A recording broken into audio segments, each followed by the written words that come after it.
Did he live around here? How are you? Good night. Screening now. I'm just gonna grab a break. We got to guard. Right. 40 now. Thanks for the microphone on. Trying. Green is all. Calling to order the October 21st, 2021 meeting of the Historic Resources Commission here at 111 North Front Street, room 204. The time is now 4:05 p.m. The next business meeting of the commission will be on Thursday, November 4th, 2021 at 12 p.m., 111 North Front Street, second floor, room 204. And the next hearing will be Thursday, November 18th, 2021 at 4 p.m., 111 North Front Street, second floor, room 204. For the swearing of the staff, if Connie, if I could read your name. Do you swear to tell the truth in your testimony this evening? I do. Connie Forbeck, Assistant Historic Preservation Officer. Wonderful. Thank you. Introduction of the commissioners present, starting here on my right. Autumn Glover. Hi, I'm Stuart Gibney. Joseph McCabe. Medicine or reply. Thank you.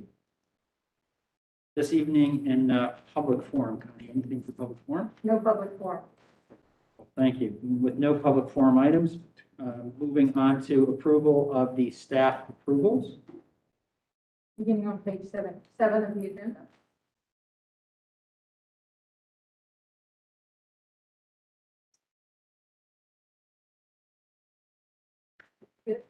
I'm not sure how to do it.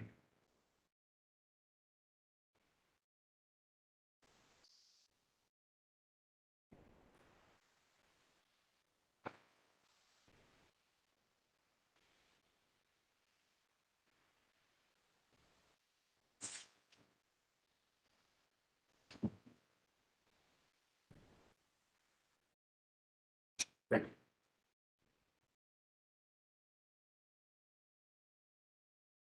Does anybody need any additional time regarding staff approvals? Can I have a motion regarding the staff approvals? So moved. Second. There's a motion and a second. Any further discussion? All those in favor say aye. Aye. Hi. Opposed? Abstentions? Motion passes. Staff approval is approved. Approval of the meeting minutes from the last meeting, which was September 16th, 2021. Make motion to approve. There is a motion. Is there a second? Second. Any further discussion? All those in favor say aye. Aye.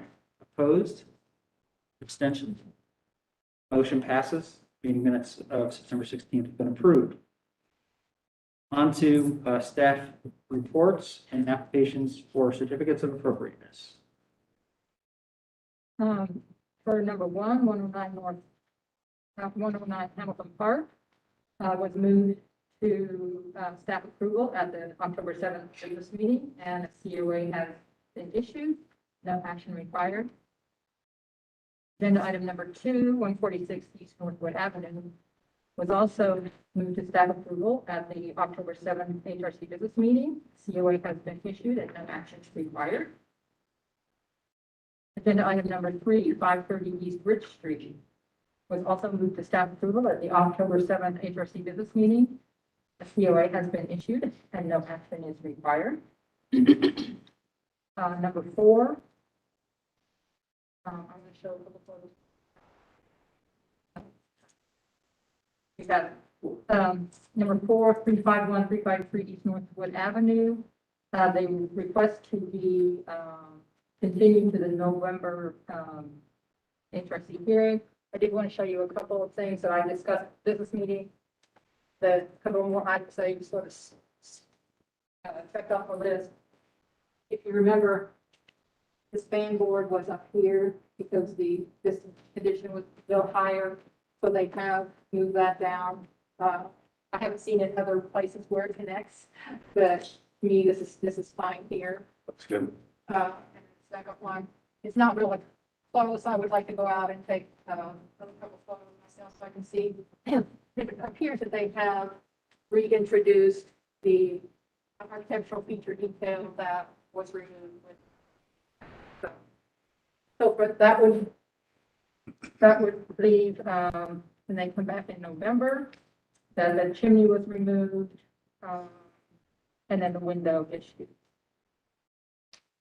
So, we would need a motion to continue that to November, please. Do I have a motion to continue application item number 4? So moved. Second. There's a motion and a second. Any further discussion? All those in favor say aye. Opposed? Abstentions? Motion passes. Connie, item number 5. Okay, number 5, 48 Parkwood Avenue, they have also requested to be continued to the November 18th hearing. And then they will submit a new, exterior lighting package. So we need, an application, a motion to continue. Do I hear a motion to continue item number 5? So moved. Second. There's a motion and a second. Any further discussion? All those in favor say aye. Aye. Opposed? Abstention? Motion passes. Okay, agenda item number 6, HR 2108022, 1776 Dryden Road for landscape hardscape. I believe we have someone here for that.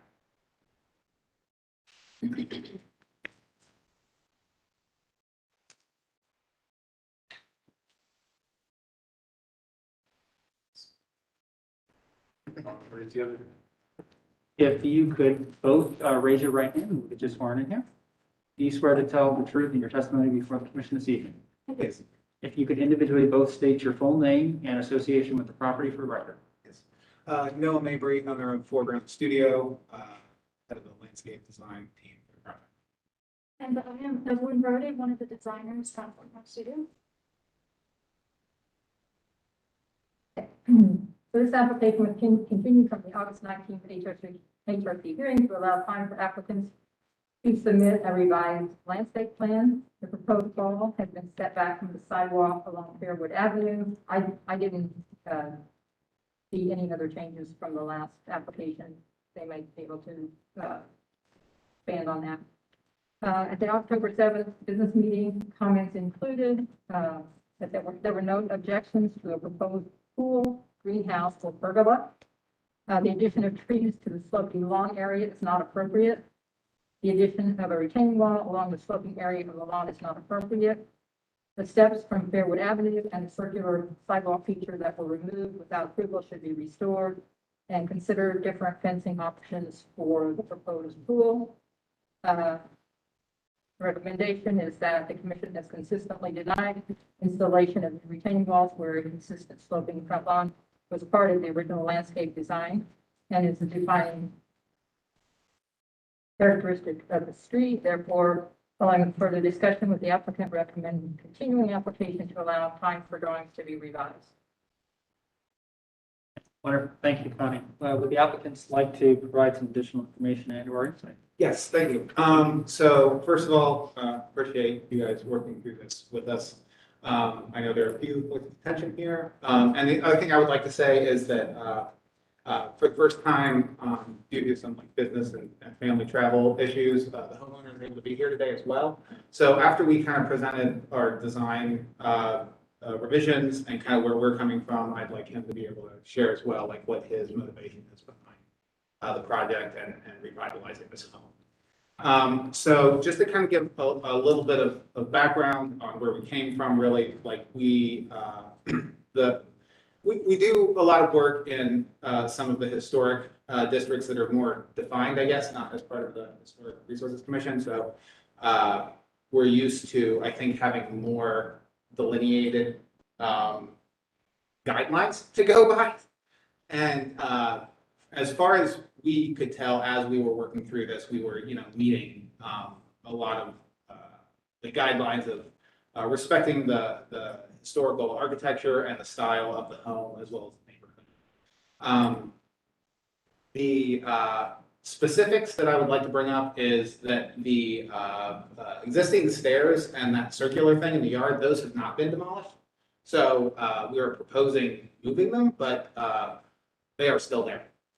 And in discussions with the homeowner since our last business meeting that I was able to attend, he is very opposed to the idea of completely eliminating the retaining wall due to the fact that the property is much more functional and he believes, and we believe, much more appropriate to the style of the home to be able to use more of the backyard area.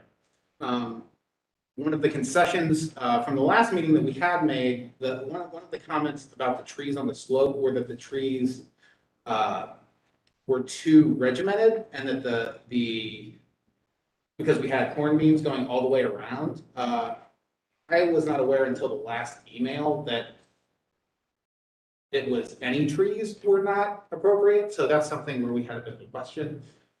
So in the revised plans that we had submitted, we had switched up some of the species of the trees so that we had a more park feel to like a shade canopy tree, especially on the Fairwood side. So in our kind of assessment, we thought we were, responding positively to that piece of critique. Other than that, Ellen, did you have something to add? I'd like to just touch on lot coverage. That was a question I believe, Connie, you had brought up during our email discussion. I was able to get some confirmation on that. So the max building and structure coverage cannot exceed 50%. As it's designed right now with our pergolas and greenhouse and obviously the house and garage, we are only at 23.3%, so well under that 50% max. That would be it. Can you on the graphic, because I know the renderings don't show that, so can you maybe point to the changes you did, like when you say the driveway and the stairs have not been removed, but they've been moved, I'm a little confused. So, I was under the impression from the email that the criticism was that we had already, like, physically on site, removed the steps and halfway, which is not the case. Yeah, we had looked at an aerial photo, and it didn't seem that they were there, so. Oh, they're definitely still there. Okay, so we just have. We have not commenced any site work whatsoever, so, yeah. And then the trees, is it in the site plan when you say you've made the changes, or is that just something? Yeah, if you want to scroll up to the site plan, that's fine.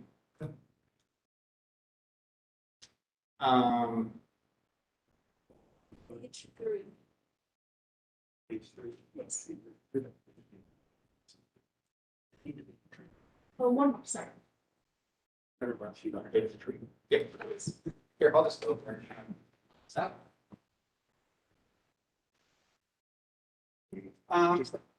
Originally, we had horn beams that kind of went all the way around, and I believe the comment from the business meeting was that was just too regular, and the idea of like the more park-like feel would be that we would have a variety, or more of a variety of trees with more of like a shade canopy. So we did keep the horn beams on the Brighton side, but then along Fairwood, we added in some maples that would give more of that canopy and less of a kind of century kind of feel to the plantings. There was also some comments last time about some plantings at the crest of the slope, so we removed those and replaced all of the slope planting with English ivy as ground cover, which was brought up as appropriate replacement for more of the landscape type beds that we had. So I guess the question for this group is, I'm still on Brighton Street, it's pretty regimented. That was one of my issues, so I don't know how you guys feel about it. I mean, I'm used to seeing Brighton Road corridor, most of the, like, for example, the Brighton Road trees would occur in the tree lawn between the sidewalk and the curb within the right of way, which that is a pretty normal thing based on if you look at, the houses adjacent and across the street. So it's almost as if those 5 trees really belong just on the other side of the sidewalk. I don't think we have a problem with doing them as street trees. And then additionally, a lot of the hillsides in these areas where you call sort of where those trees are, a lot of those were where the English ivy areas were, or ground cover areas were on the sloped embankments, especially if you're opposed to kind of dealing with maintenance of lawns long term. But there is a lot of historical documentation that you go back to that shows evidence of ivies on those, especially at this intersection at Brighton, Fairwood. It's actually one of the deepest elevation points where the houses sit, some sort of the highest. It has to do with the pitch of the street, and needing to get a streetcar all the way down, because that right in Fairwood was the turning point for the streetcars. But it's almost all four corners of the intersection originally were treated with ivy. Okay, On the well, that's what we're proposing here, so. So the trees do go on the right of way. Who, I guess, who controls what kind of trees? That would be an approval process with the city on discussing right-of-way trees. I think you can, work within the context that the city has any different species they approve for right-of-ways. They probably have very specific input. I personally, I'm only one voice on this commission. I do recall when the Fairwood side of this property had some very large pine trees historically for a long time in about the same position you're showing your Fairwood trees. So I personally don't have an issue with where the location of where the Fairwood trees are. I still would be maybe personally concerned about the extent of the wall as it's being proposed from the retaining wall perspective, just because that is not sort of a historically correct treatment in this neighborhood. However, I would be amenable to hearing how maybe even, if your goal is to achieve more seating area and a pool and some other upgrades, I guess I'd be interested in hearing if there's any ability to even maybe limit the extent of wall rather than just having long lengths of wall. But again, I'm only one voice. I would have to defer to my other commissioners here to see what they. I feel much so just like that. Yeah. I agree with that statement. I definitely think there are design solutions there for that. I would like, Mr. Appelli to talk about that a little bit. The one other question that we have, I think, as a design, issue was that it was requested that, in the previous email as well, that there was something wrong with the, picket style metal fence around the pool. And, from our judgment, in the guidelines, there's some pictures of very similar fences, so we were unclear as to what the, argument was there. I think it's just a fence on top of the wall. It's not, I think that's what the comment was. Okay, so it's more about not specifically the fence, just the fence and wall combination. Yeah. Oh, okay, so the style of fence was not the issue. I don't think so. I think if you had just a fence and you chose that fence style without a wall, I don't think I'm hearing any resistance. Okay, so sounds like we're back to the wall being the main issue then, right? Yeah. Okay, all right, I guess. We'll take a back seat while, if there are any questions, we're happy to chime back in. What I'll have you do is just raise your right hand, we'll get this sworn in. Sure. Do you swear to tell your truth in the testimony before the commission this evening? Yes, I do. Wonderful. And could you state your full name and association with the property for record? I'm Abdullah Yusuf. I am the owner of the property. Wonderful, thank you. So I wanted to just give you guys a history of the property when I bought it, about 2 years ago. Bob tried it, and used to work downtown, and sometimes on my way back home, and just tried and I love the historic properties there, and they have a structural piece of it. And I fell in love with this property. It was in really bad shape. The slate roof was basically not there. Water was just gushing in. Windows were in bad shape, and there were large pine trees leading towards the property. So I called a couple of transport companies when we bought the property to get any coverage for it. Because of the two things that they mentioned was the pine trees are pretty tall, and they were affecting the slate roof. And they asked me whether I was taking the slate roof. I told them I was planning to get the slate roof because it was one of the reasons why I bought the property. And they told me that they were not going to cover because it was leading towards the property. So we had to remove them. Our plans to the city is what we told them from the beginning was we wanted to grow trees back. And they came, looked it out, it made sense. And Could you move the mic up just a little bit, please? sure. So, we ended up doing that, and our goal is to make sure that we plant the trees back, and we already fixed the windows as well as line up restorations. They do wonderful restorations for the city. It's a large company. They did the windows. We didn't replace any of the windows. We saved each one of them. There were a total of 69 windows throughout the property. Wow. We kept all the wood windows and the sashes, and most importantly, also the wavy glass, which is very expensive. Some of them were broken, so we put that, wavy glass there. And also we, did all the tuck pointing on the property. That is, it can show right now from the photos that we have submitted how the property looks like. And the roof is in great shape. The slate is restored. Spent a lot of money on that. Tens of thousands of dollars for the slate. And so we just wanted to make sure that we use this space outside. I have my aging mother who's going to live with me on our property and she cares mostly about the park, and she wants to stroll to the park every single day. And we wanted to make sure that we grow all the trees and the greenhouse is mainly for highlight. So just want to make sure that we do the right thing, and that's why I hired the best landscape architectural firm I can find in Ohio. And that's the brief history of the property. And we just wanted to make sure that even the wall was exactly looking like historic. We wanted to make sure that the brick that we're going to access resembles and makes it look like it was there. So everything about it is to make sure that it gives confidence to the historical part.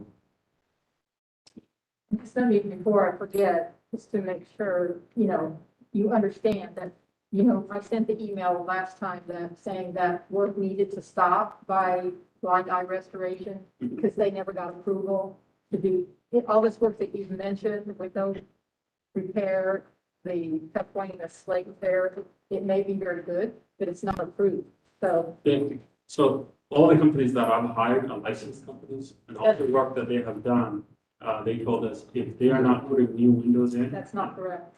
that's what she told me, and I'm going by what I'm telling you what. They told Yeah, me. I understand that. I paid them, and I wouldn't, if they told me that there's a plumbing needed, I'll ask them to go get it. I do just would just say in the future, make sure and you can email me Okay. if you want to and say, do I have approval? I didn't know that, but she told me none of the windows are going to be replaced, so they are going to all be, so you can come see each one of them. That's, I just want to make sure going forward that Thank you. it's, We'll make sure that everything, with the help of laws and everything, right. that everything is going to be forwarded to you. Thanks. Thank you, and we appreciate, I guess, you talking to us about the property and its importance and the love you're putting in it. So I think that we applaud and thank you. And right now, for us, it's really kind of, I think a little bit only around the landscape that we need to kind of button up and talk to. And from what I'm hearing, it's really about the wall. So I think that's kind of where it is. So maybe we provided some thoughts. If your landscape architect's going to come back up and suggest how they might be able to support what we're trying to talk about, we can have that discussion. And I think that should be. And I also think it's probably good, maybe if we kind of focus in on bits and pieces of this, maybe there's pieces of this design we can help come to a conclusion on. I think we offered some suggestion about, the trees out front, for example, or we've offered some suggestions about the wall. But I would love to hear from, the general commission here. We've also got a greenhouse structure. We've got a large single angled, kind of backyard garden structure, or trellis structure. And maybe we can address pieces of it to just kind of get to, hey, where do you go next with this? The big thing here obviously is the wall. Like everything else, I feel, tell me if I'm wrong, but like, if we can get that sorted, then everything else can be adjusted here and there, and I have no qualms with that. In the previous business meeting, I did think we discussed something like the possibility of having, if the wall is at the top, like the crest of the hill and not really retaining, but more of a decorative feature that can retain the pool and the other elements subterraneally, I guess I would like a word up there. If that's acceptable at all, I guess, like, what is the limit of structure versus visibility that we're allowed to explore? So let's just start with just the overall concept of the wall. I think the issue has been is that in cases where the walls don't exist, we do not have precedent for approving such walls. There are some walls that do exist that are not in the district. There are a few handful of historically existing walls, but they're the abnormal case rather than the regular norm. In this case, we would have to have an extenuating circumstance or issue that would have to be really clear and compelling why we need to promote or approve a lot of walls. So I guess maybe one of my questions would be is there any way you could look to maybe minimize the wall to the areas where you need it most? Perhaps is it, if it's to make the swimming pool work, can you shorten it up to sort of maybe only work around the belly of the pool where it sticks out maybe? I think, I know this property pretty well because I used to actually live right across the street from it. So, and I do, I enjoy the fact that you're saving this house. It's an important house to be saved.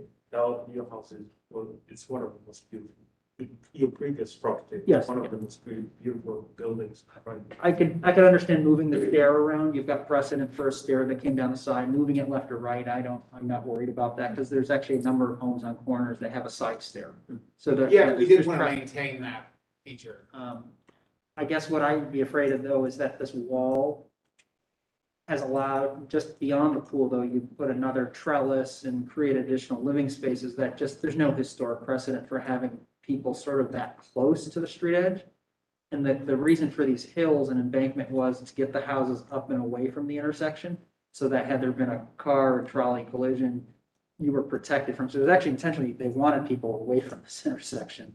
So we've got to look back to, again, historic cues. So if there's a way that we can start to think about maybe not having, I don't know how many 100 feet of lineal wall there is there, but is there a way that you can minimize the amount of wall you're requesting?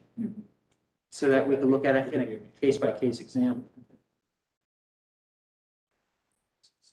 And is this moving it up to the top of the where the pool is? Well, or if the reason, the rationale to vary this is because of trying to create this pool space, do we have a reason to do it? Right now, I feel like what you've done is you've leveled out the yard to the greatest extent possible to the street, which I think is the thing. Is there a way to maybe break out the wall part of it to get other pieces approved today? And Yes, we can right. do a continuation on the wall and we can explore some options that way? Connie, this would be still considered conceptual as a full package though? Or, Well, this is not conceptual. okay.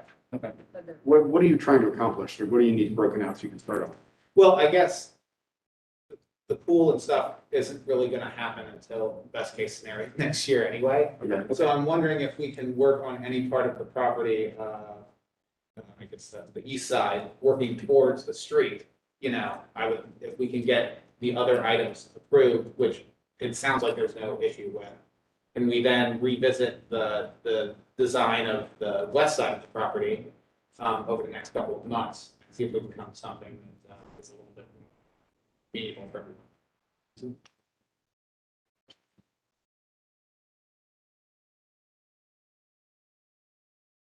Connie, are the items that we're potentially approving just the bullets under this? Should we go to that list and see if there are items there that we can talk about? Not sure if this covers everything. Okay. This, Maybe pull up the site plan and, go out and Yeah. I guess I would struggle to approve just some things based on a lack of actual construction detail drawings, like we're used to seeing, measured drawings of some things. So, for example, there's at least two sort of trellis or backyard structures. We don't actually have any measured drawings besides just a site plan and a suggestion of what it looks like. Okay. So, it's not to say that we may not approve something. It's just we're sort of in a situation where we maybe don't have as much detail here as we normally would. I guess are there items here that we find not difficult on those? Is there So I think if I'm looking at this list, you know, the question of the plantings, right? It sounds like you are in agreement of moving the front trees on Brighton to be street trees, and you'll go through the appropriate city approvals to No. get that. Not Brighton, was it Brighton? Yeah. Brighton, yeah. So that's one, I think, Connie, if you're okay with that, I think we're okay with, it sounded like our discussion was okay with that. The existing driveway faces the alley, correct? Yes. And I don't know if you proposed what the driveway, I think we saw the drawing of what the driveway would look like, but is it any different than what was previously there? Is it wider? Concrete replacement, but it takes it around the side of the garage there, the east side of the garage. Okay, So you can actually walk around the gate there. yeah. I would have no issue as long as in follow-up, there's just a dimension drawing showing the dimensions of this thing that shows that shape somehow, and it's The next page. next page. Just the next one. Okay. Okay.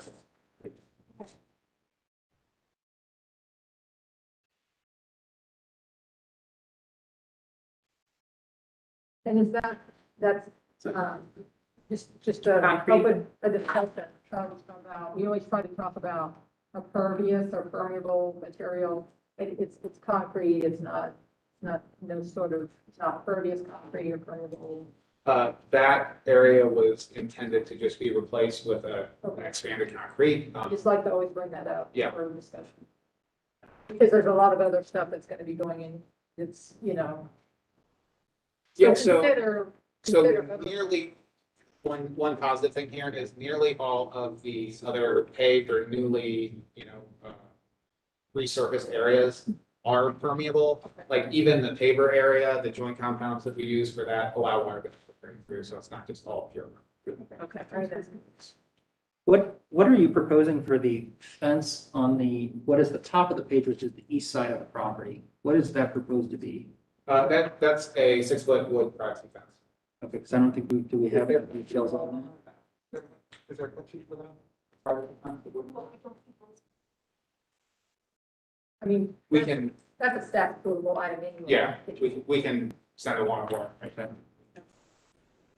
And then you do the steps. I think sounds like there's at least some comfort with moving the steps over. That makes sense for your site design.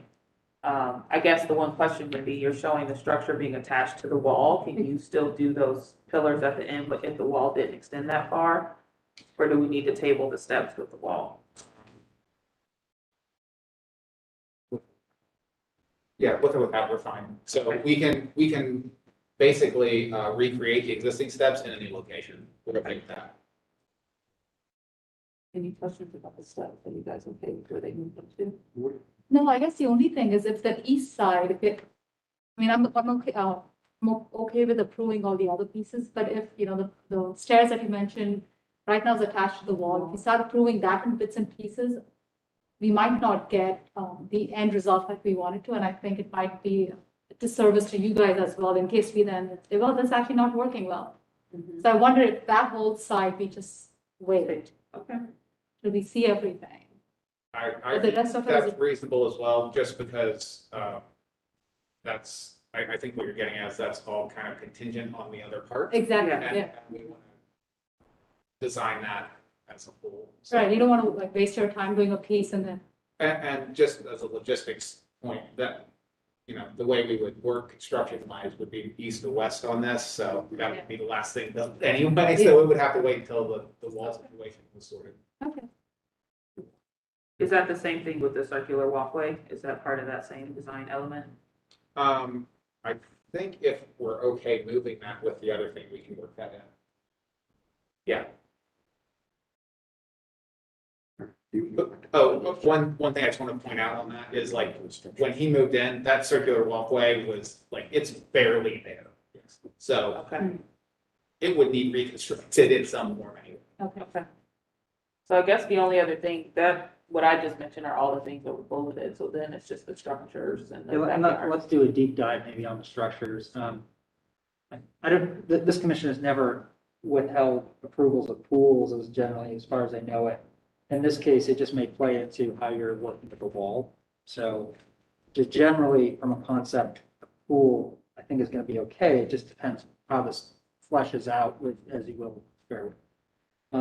We start like with the greenhouse. Is the greenhouse a kit form or what is it? It's a ship full, yeah. Just for It's a build on site prefab, like the structure of it. So if you scroll down, there's a cut sheet for that. Do you know? It's towards the end. Wall to match existing brick. Right. Oh, there's I'm that. just used to seeing those. I don't know how it's like. Oh, that's big. On page 13, I see at least two pictures. Go up one more. So I Yes, see that. That's it. So what the kit is it's the cedar wood part of it Okay. and the glass and there would be like a mason who would custom build the foundation. So the bricks and everything else. Yeah. It functions as a custom built thing because the size is not even one that they. But the wood all comes on a pallet from a factory, so if that's what you mean by kit, then yeah. Yeah, I mean, it's a prefabricated structure, so what I would, I mean, is there any objection to this structure on the property? Or generally even sort of its placement? No, and I guess we always say, right, that these structures can be considered temporary, so that if ever in the future, whatever, so they don't become necessarily historic, yeah. So you can get rid of it ever you need it to without disturbing the house. So I'm okay with it. Is there anything from the manufacturer that you could at least provide to staff that shows general heights of this thing and its roof pitch? Oh, yeah, Calls out it being cedar and, we'll provide a more detailed. because I think you're there, you've generally got support for it. We're just missing some drawings. Getting over the finish line. Yes, Okay. What a brick is. yes. Oh, that would be, any brick here would be matching the. So when you say match house, we're going to need to know who, Oh, you just how you're need dealing the with the mortar, actual. what the color of the mortar is. Manufacturer. Okay. Will do. So we really need just the, Very, whatever. Yep. so what I would say is like, on this, you're conceptually there, you just need all the details to make it a formal approval. Appreciate that, thank you.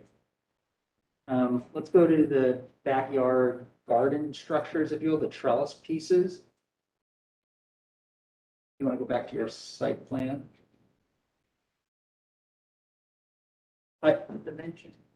I think for me, that the one down along Fairwood is the one that I don't think I would lean towards approving, just because I just don't know that that's appropriate, given its proximity to the street. Not from the street again, okay. I don't know how the other commission members feel about it.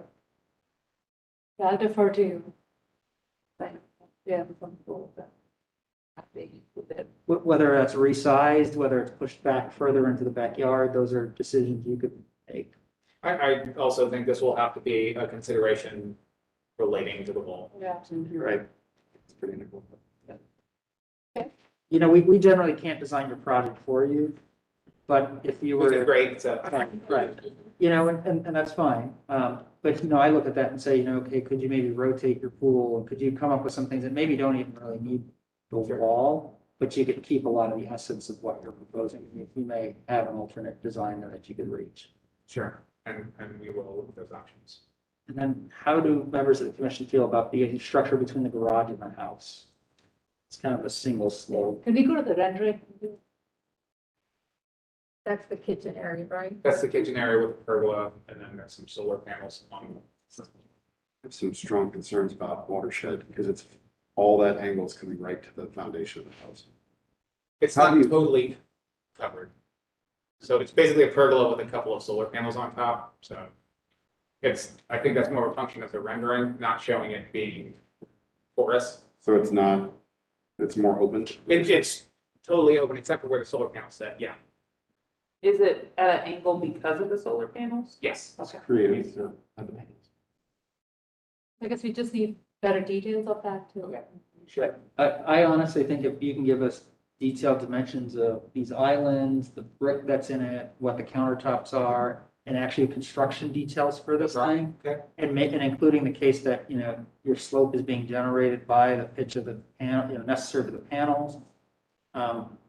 I mean, I think hearing a lot of support for this kind of thing, because again, it's sort of a temporary structure in some ways. It doesn't impact the two original structures. Maybe you could include a gutter or something along the edge to catch some water if there's any zero water being shed towards the house.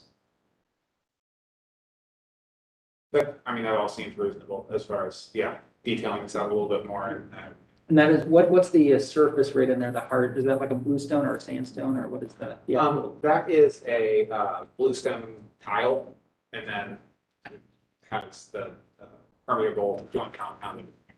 and to me, that feels very fitting, because bluestone is an Ohio, Ohio appropriate product to use in that sort of size and area.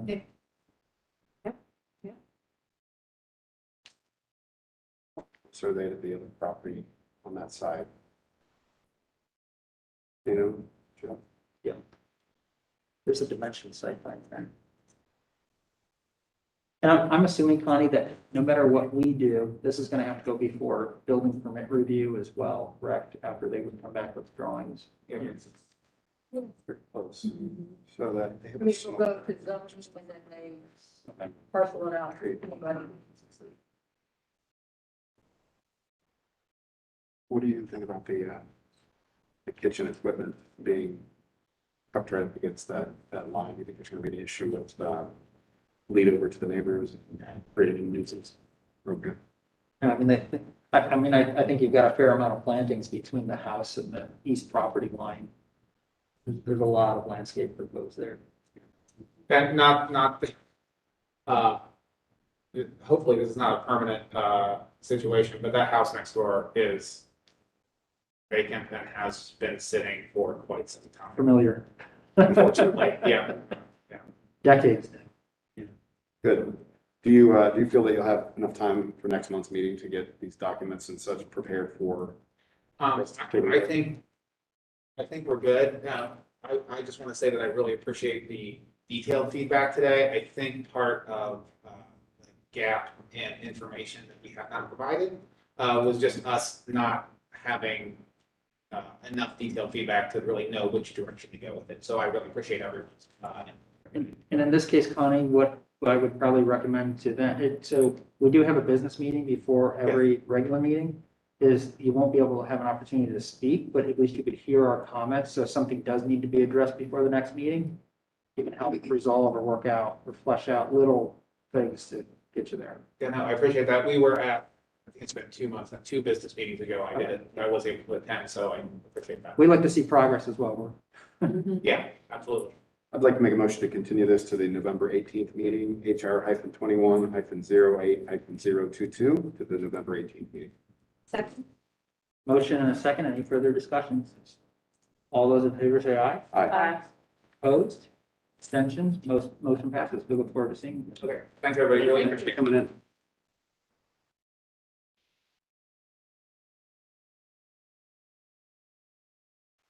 Connie, next one on the agenda, 497 East Town Street.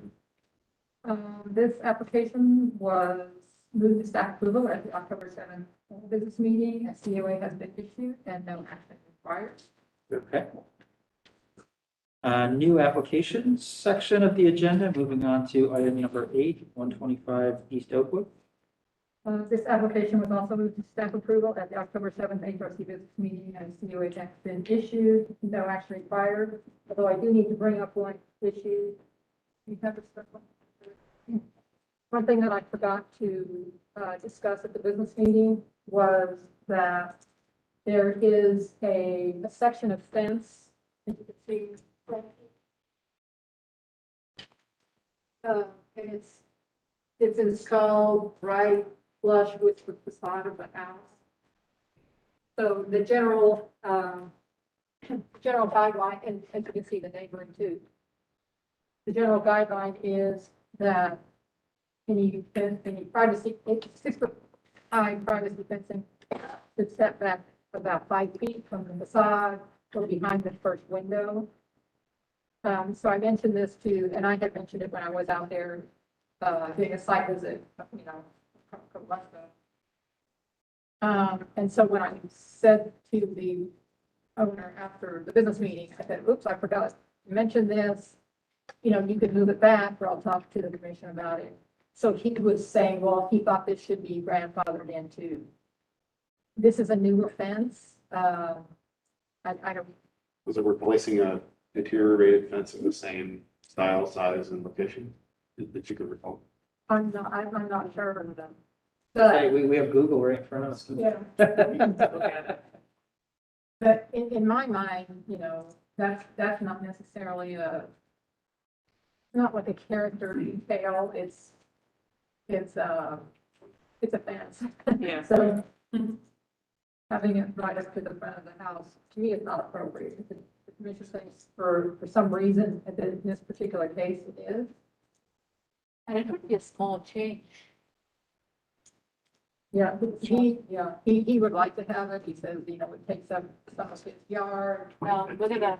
No, there it is. Yep, yeah, It was shorter though, Yeah. significantly yeah, shorter. that's shorter, that's true. Go back. So, yeah, it's not like July. I remember this one having been in the family for multiple years, so I Yeah. appreciate that, but it is significantly different even from 2015.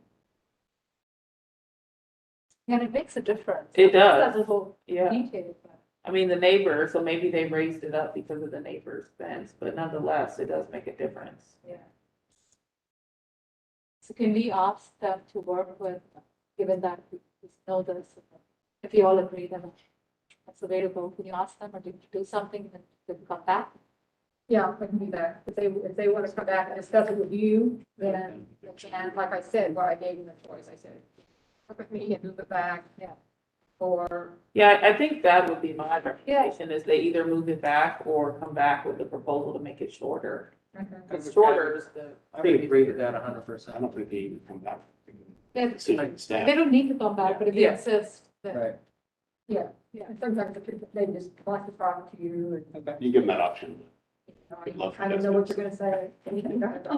Yeah, so it's about height as well as the distance from the wall. Location. Yeah. Good job. All right, 125 East. Thank you. Yep, number 9, 125 East Northwood Avenue. Okay, do we have someone here for this one? Okay. HR 2110, 125 East Northwood Avenue. If you could both raise your right hands. Do you swear to tell the truth in your testimony this evening? I do. Wonderful. If you could both state your full names for the record and association with the property. Greg Baccarat, I'm the owner of the property, representing KG Investment Properties LLC. Okay. And I'm Kim Baccarat, his wife. Okay. Okay, done. Okay, so work was begun prior to review and approval here. Move the existing wooden picket fence, which has been completed, and remove one tree, which has been completed. Install a 20-foot by 23-foot deep parking pad on the alley between the existing detached garage and the existing fence along the west property line. The property is a single-family dwelling with an existing contributing two-car garage. While a garage once stood at nearly every house along this alley, many garages and much green space have been lost prior to designation as a historic district in 1989 and after. Creating additional paved parking surface for a single-family dwelling is not consistent with historic resources commission code 3117.04, which includes the following duties of the commission: to preserve and protect historical structures, groups, districts, and sites of the city, and to study the problems and determine the needs of the city and furthering the purpose of preservation. C 3116.11 standards for operation also promotes maintenance and continued use of existing structures for the original use. I think it is garage is being used as a garage. I think at this point. In addition, goals of the Sustainable Columbus Initiative have included planting trees rather than removing of trees and reducing non-pervious paved areas. For those reasons, recommend denial of the application. What would you like to add? Okay. I would first like to offer my apologies. We bought the property last fall. Discussions, that whole process of purchasing the property, then also with discussions with various contractors. on this parking area, nothing ever came up that it was an historical district. So we were very shocked and surprised when we got the order. So our teams apologize. Apologies, we would have known that. Obviously, we got and seek approval first. So reasons for this parking pad request is the existing 2-car garage is only out to out of that garage is 18 foot 4 inches. And so if you exclude the walls, the inside is only 17 foot 8 inches. And a typical garage bare minimum recommended depth is 20 feet. So unless you have a compact car or a very small car, you're not getting a car in there. So we're very limited on that. We have some different renters now where occasionally they can use that to garage a vehicle if they have a small car. We had somebody in there last fall and earlier this year where they weren't able to use that garage at all because they had larger vehicles that would not fit. So yes, there's a 2-car detached garage there, but it is very, very limited as far as what you can drive in that vehicle. I don't believe the city of Columbus has any standards on detached garage sizes, but just from my research, the bare minimum depth recommended 20 feet, recommended depth 24 feet. So obviously, we're a lot narrower than that, so which limits us. So then our next option is on-street parking, Northwood. After buying the property, it didn't take us long to figure out things are very congested on Northwood Avenue. Just doing a little research on my own. The width of that roadway is 24 feet from curb to curb, give or take, depending on where you're measuring it from. There's parking on both sides, and it's a 1-lane. Very tight along that It road. usually doesn't look like that. Yeah, very, very tight. Also, driving along that road, it's not too uncommon to see mirrors knocked off vehicles and sides of cars scraped up. Also, just a little research I've done.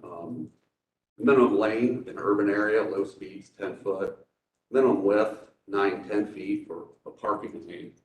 So that gets you up around, I believe, from 30 feet, 28 feet. So it's efficient as far as width. And honestly, a safety issue too, with people getting in and out of vehicles and so forth. So our parking options are limited with the existing garage, being only limited to compact cars. On the street is very congested. And then also in some of the pictures you'll see where some people are parking along alley, which That's what the neighbors do. the neighbors that are next door to the east. And correct me if I'm wrong, but I believe that's illegal, correct? Yeah. So our options to our people renting the property is either you need to have a compact car if you're going to use the garage. 2, you can take your chances out on the road, the narrow width, and possibly get your car damaged. Or 3, which really isn't an option, is park illegally in the back alley. So those are our reasons for the request. No proposed work proposed on the garage, no proposed work proposed on the house, no proposed work on the front of the house along the street. Although it could use a new front door, which like, how do you replace this stuff? Do you have to ask you guys for because like the wood is rotting out. I mean, Submit an application, for like anything you do. anything, colors. Yeah. Like, what about the inside of that? Just the outside. So if you want to put vinyl siding on it, because that wood stuff is crazy too. Will not be allowed. Really. You just keep painting it. You guys did get a title report when you bought the house? Excuse me. What? You guys did get a title report when you bought your property? Title report. Title report, yes. It should stipulate on there, or you have a claim against whoever your broker was or your realtor, they should have told you it was a historic. Yeah, but nothing was Well, mentioned at all. I mean, you look around, it's campus. So like right behind our house is a bunch of apartments and it's just, Well, that's out of it. That's out of it. it's funny because it's like, 10 feet away. So I guess, obviously we sympathize with I do, but I'm also kind of thinking about, this is a city, I'm thinking about urban planning. We are not going to solve the issue of big cars and where big cars should go parking, and we don't start designing historic property for big cars. So I think that was kind of the sentiment that we had, well, there is an existing garage, yes, it means small cars in there. Again, I don't know, I don't think want to start disrupting historic property to accommodate SUVs or any large cars. It is part of the charm and the challenge of living in poor historic districts and cities. So I don't know, I mean, I don't know how to help. Yeah, my other thing is like 2 properties down, they have garage and then they got a cement pad. Actually, quite a few of them down that way. Not our next door neighbor, but if you keep rolling, you'll see some of the, like that guy has, but right there, and they actually have gravel. And then if you keep rolling, you'll see, Did we talk about that's illegal? Yeah, those are all. Yeah. Those are all illegal. Those are code. Illegal or grandfathered in or something. Right, like there that. are other instances where some of these things may exist because it was before the actual district was established. So in some cases, there are examples that if they choose to go rebuild, they're gonna have challenges in the future, but it's not something we currently want to listen to. Because I don't have any other ideas to solve for this issue. We're gonna see people with small cars. I mean, but that's the fact, right? That's where you make decisions about where you want to live. If you want a big car, you don't live there. right? But I mean, even for like, when we drive down there, it's like, Just to do maintenance on the property. I mean, you have a truck, with the Yeah. pools and, it'd be nice if we just had a pad and drove up to it and. I mean, it's in the back of the house too, We look at every side of the house equally and every side of them. right? And if you look, like I said, right across the street in the back alley, it's just apartment buildings, That's outside the boundaries of the historical district. Could they do a bump out on the garage into the backyard or no? It's modifying the garage. I have thought of that because that's what people did in the 1950s when they started making cars that look like airplanes or something like that. They actually did have these little bump outs, so that they could fit the hood of their car. So and that's kind of a historic precedent to do, but, And it would be that into would the be yard. probably to fit a specific car that someone has. Whether the commission would think it would be appropriate to enlarge or lengthen a historic garage. So that, maybe there is a way to preserve. The thing with the garage though, it's not in very good shape. I mean, I It don't, does need to be, maintained, just keep that in mind, because it's not in the best of shape. So I think if you go mess with it, you're gonna have to totally redo it. Yeah. And you would have to come back here Yeah. with those dimensions. and you keep that in mind, because if garages are unmaintained and they fall in, then you are required to replace it like for like. But I guess if you were to consider updating the garage with kind of keeping the historic context in mind, I would be open to thinking about a different size as a way to kind of accommodate contemporary needs, extending the length a little bit or something, but I don't know, we've got to look at it, right? I don't know what the precedent says. But anyway, that's not the option you're presenting to us. Right, truthfully, we'd rather just have, the pad would be simple, easy, it wouldn't look bad, I don't think. What if it's not a concrete pad, but some kind of other material, which is, it's not permanent? I don't know. Well, but they removed the fence already. No, we just So- moved it back. But The fence is, again, the fence is not in that great a shape either.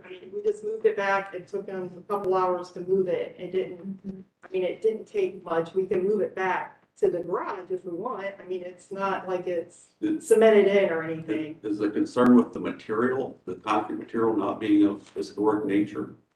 We would look at a different material parking pad. For one thing, pervious. For another thing, you will be required to plant a new tree somewhere on the property. I have no issues with that. The tree hit the electrical line and the girls called us, there was a live power line. You can call AEP and ask them. That's fine. Yeah, yeah. Just- I don't have any issues.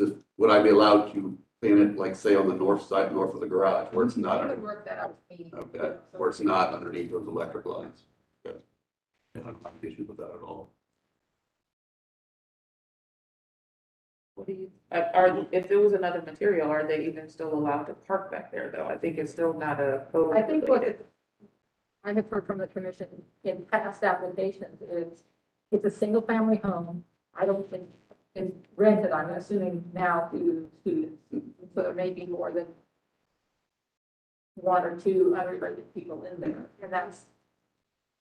And that's kind of the issue. It's a single family home and the commission has treated single family homes as single family homes with 2 parking spaces. Yeah. Which is What what you parking have in a spaces? garage. Yeah. Kind of. Depending on the kind of vehicle. Right, I mean, we live, you know, a little town 2.5 hours away from here.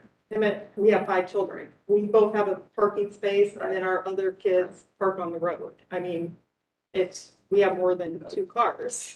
It's just if you have someone renting there that it became obvious really quick when I would come down to work on, would be some maintenance on the property that garage is not adequate for.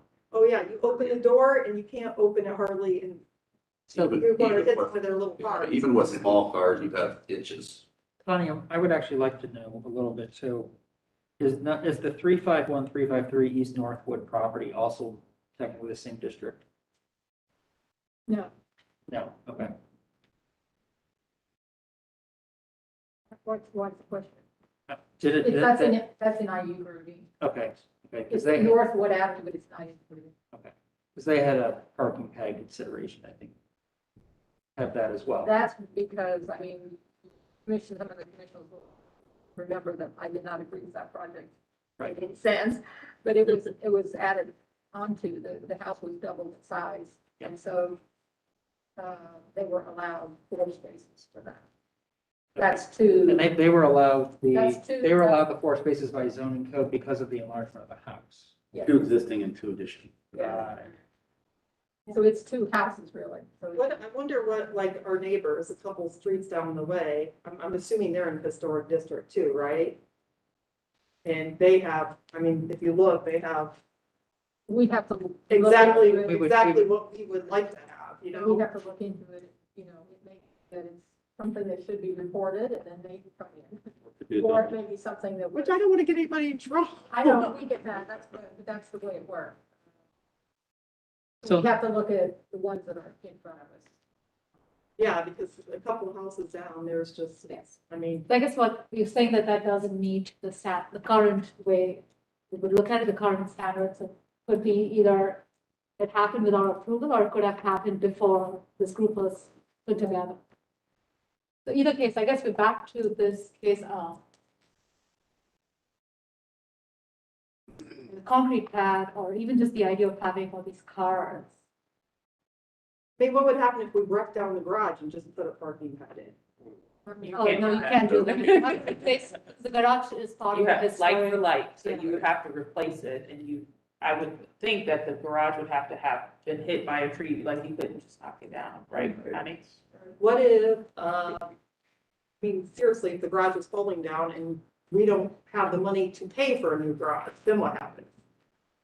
Well, there's the case of what's called hardship. Really? Yes, which the Columbus City Code does define hardship. You would have to meet the standards for hardship, which is very, legitimately outlined. That does include exploring all sorts of other financial options. Wow. I don't need to help them. The biggest thing I do want to reiterate though, which is I want you to really think about the fact that what you're proposing is a direct violation of the Columbus City Code 3116.22, which is called failure to maintain, which is actually the direct, you're willingly neglecting the property, and that is a violation of code. So with the garage, Right. maintaining the garage. That's why I was saying. So on- we need on- to on- maintain- Right.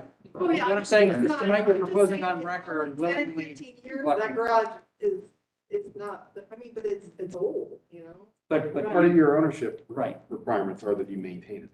That's the idea. Yeah. Like mowing the grass. but that includes, abiding by the fact that you are in a historic district and you're going to upkeep that property. Otherwise, again, tonight, this evening, you've attested that you're willingly, you're considering neglecting your own property. on record. No, I'm not. No, I'm not. I'm throwing out, we just wrecked the garage down in Ottawa because it was, it needed to be wrecked down and we just you know, he got permission from the town to wreck it down. So I guess in this case, what you're proposing is a concrete pad, which it does not fit code. And so we, I think as a commission, are probably not comfortable with that. But I think we did offer a scenario that you might consider modifying the garage and coming back for approval to do that, to make the garage larger. But I think it's a single family residence. It comes with 2 spaces. They're not adequate for modern cars as you're describing. But that probably would be the only option that you could return to us with, is modifying the garage in some way. Not damaging it, you know, things happen, that sort of thing, but you could consider modifying the garage. But the concrete pad does not fit at all. So. Yeah, thank you. Thank you. Thanks, yeah. So, hold on. We gotta make a motion. Yeah, We all agree with that? Or, okay. So, We have to put it back. the option could be that you could ask for a vote. It sounds like you probably would get a denial. Or you could withdraw your application and then come back with something. If you What's the difference or the benefit of doing one or the other? If you request a vote and you do get a denial, there is the option to appeal. But, and then they can mention, you know, there's stipulations for, portability. But that generally has to do with, are you going to be put out of your house if you can't afford to maintain this garage? It doesn't necessarily mean, I don't want to maintain the garage and I want a parking pad. And so that's why I can't afford it. It has to do more with your personal situation. Because one of the things in the code would say, have you tried to sell the property? Oh, yeah, it'll be fine, we'll maintain. I was just. Yeah. Just So throwing I'm that out just there. saying, I'm just saying that, you know, don't think that, I don't think that the option for the affordability of it would be something that would be stable in this particular situation. As far as your denial and appeal. You know. But But you're talking about, I mean, we only asked for the concrete pad. We just, No we work. would deny just that. That's what we would do. Yeah, it's, Yeah. but you're talking about maintaining the garage, well, which has nothing to do with what we asked, right? no, that's true. We will maintain the garage, I promise you, not a big deal. So still you could, you know, ask for a vote and get the vote, which would give you the option to appeal, and you could look at that material. Or you could withdraw your application. The third option could be is they could ask us to simply table it, still work Yeah. this out if you want to explore what. What? You Table. could ask us Table to it, table, something. table it, and you could still withdraw at a later date. Or if you think you want to modify the application, let's say, and put an extension on the inside of the garage, towards the house, to allow for lengthier cars or whatever the situation may be. If there's other options that you want to have within this, that's what we're saying. This is the third option for you. If you want some more time to consider your options, we can postpone it to the next month's meeting, which is November 18th. Denying this application doesn't mean you can't come back with garage modification in the future either. So it's really all up to you. Yeah, I request for table. Okay. Do I hear a motion? So move it to the November 18th meeting. Is there a second? Second. Okay, motion a second. Any further discussion? All those in favor say aye. Aye. Aye. Opposed? Abstention? Motion passes. And it's HR-21-10-012. Just stay in touch with Connie and just keep her advised of what your decision is moving forward. Okay. All right, thank you. Great. Thank you, guys. Connie, item number 10, 629 South Ohio Avenue, HR-21-10-013.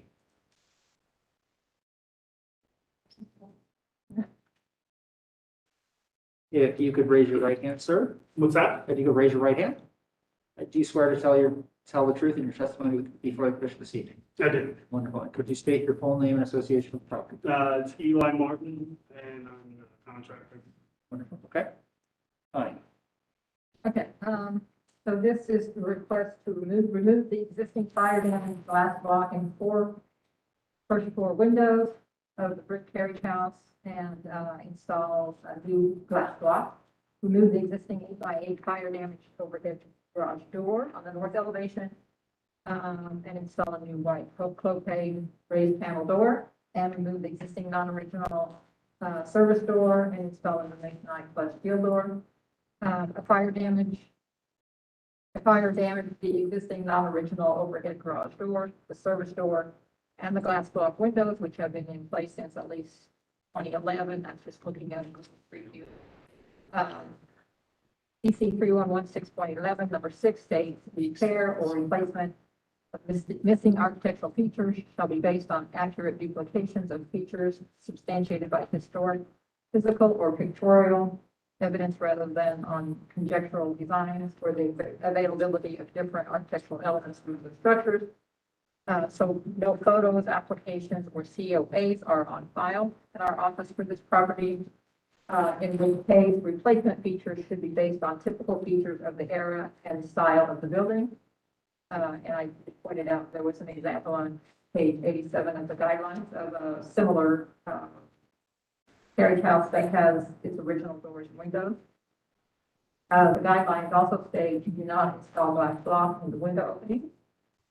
So recommend installation of simple but appropriately designed doors and solid barn doors, side shutters, or some other option to provide first floor security rather than glass block. In other words, I'm saying that I don't really think that, I think that more effort should be made to find a garage door that would be more compatible with carriage style, and also the flush door may be fine for the service door since it's behind a privacy fence. But the garage door, I think it should be a better style, more appropriate style, and then some other type of material for the glass block on the first floor. Provide security, but not be glass block. Well, all I can speak of is it is a insurance claim because it was fire damage. And, you know, as far as insurance goes, they pay for what's existing. You know, so if you have like the garage door, they're gonna only pay us to replace with what they have. It's not necessarily true in cases where in a historic district. What they would do is communicate with our office. There's been instances where slate has been replaced with slate, and so there is that option to still. Okay, well, I'm mainly here about the glass block. I know the homeowner is concerned about the security. You know, he has valuables in that garage. It's not a good area. The two that are boarded up on that side already have bullet holes in them, just because of the area. And, but yeah, I'm just here to speak on the glass block. So when we discussed last time, we did say there might be opportunities, and we would have issues if there were some interior element that would help with the security. But the glass block window just isn't in style or fitting with the historic district. So I don't know if you've investigated any options, creative options that help with the security on the interior. Again, we were just under the constraints of an insurance claim where we're getting paid to replace what was missing. So it seems like that option hasn't been explored at your end with your financial details. I don't really we want to get into that. So I don't know what is the group say. I think you need to explore with the insurance company replacing in line with the historic district as opposed to just like for like. I understand what you're saying about the insurance company wanting to replace what was previously there, but I think there's probably some more due diligence on that. And we did have some discussion in our business meeting about potentially putting other windows there, but putting something on the inside, which could provide some other security. We appreciate the homeowners, challenge there, but the upper windows are different, and so they should be looking more like that, at least from the exterior. I don't know if you've explored other windows or if you've only priced the glass block. We were at the glass block. And what we're hearing is that in the past, insurance agencies have contacted the city to try to, look at options, so maybe that's something you want to look at as well. Okay. Connie, can you confirm that the upper windows have a COA? No, there's no, not even a, there was not even a file for this property, so anything that's been done on this property has been planned. Is this code? We don't know, I have no idea how long it's been there, I think they've been in there for a long time. I did look at Google, past Google preview, but I forget how long it's been there, so I don't think it's something we can pursue.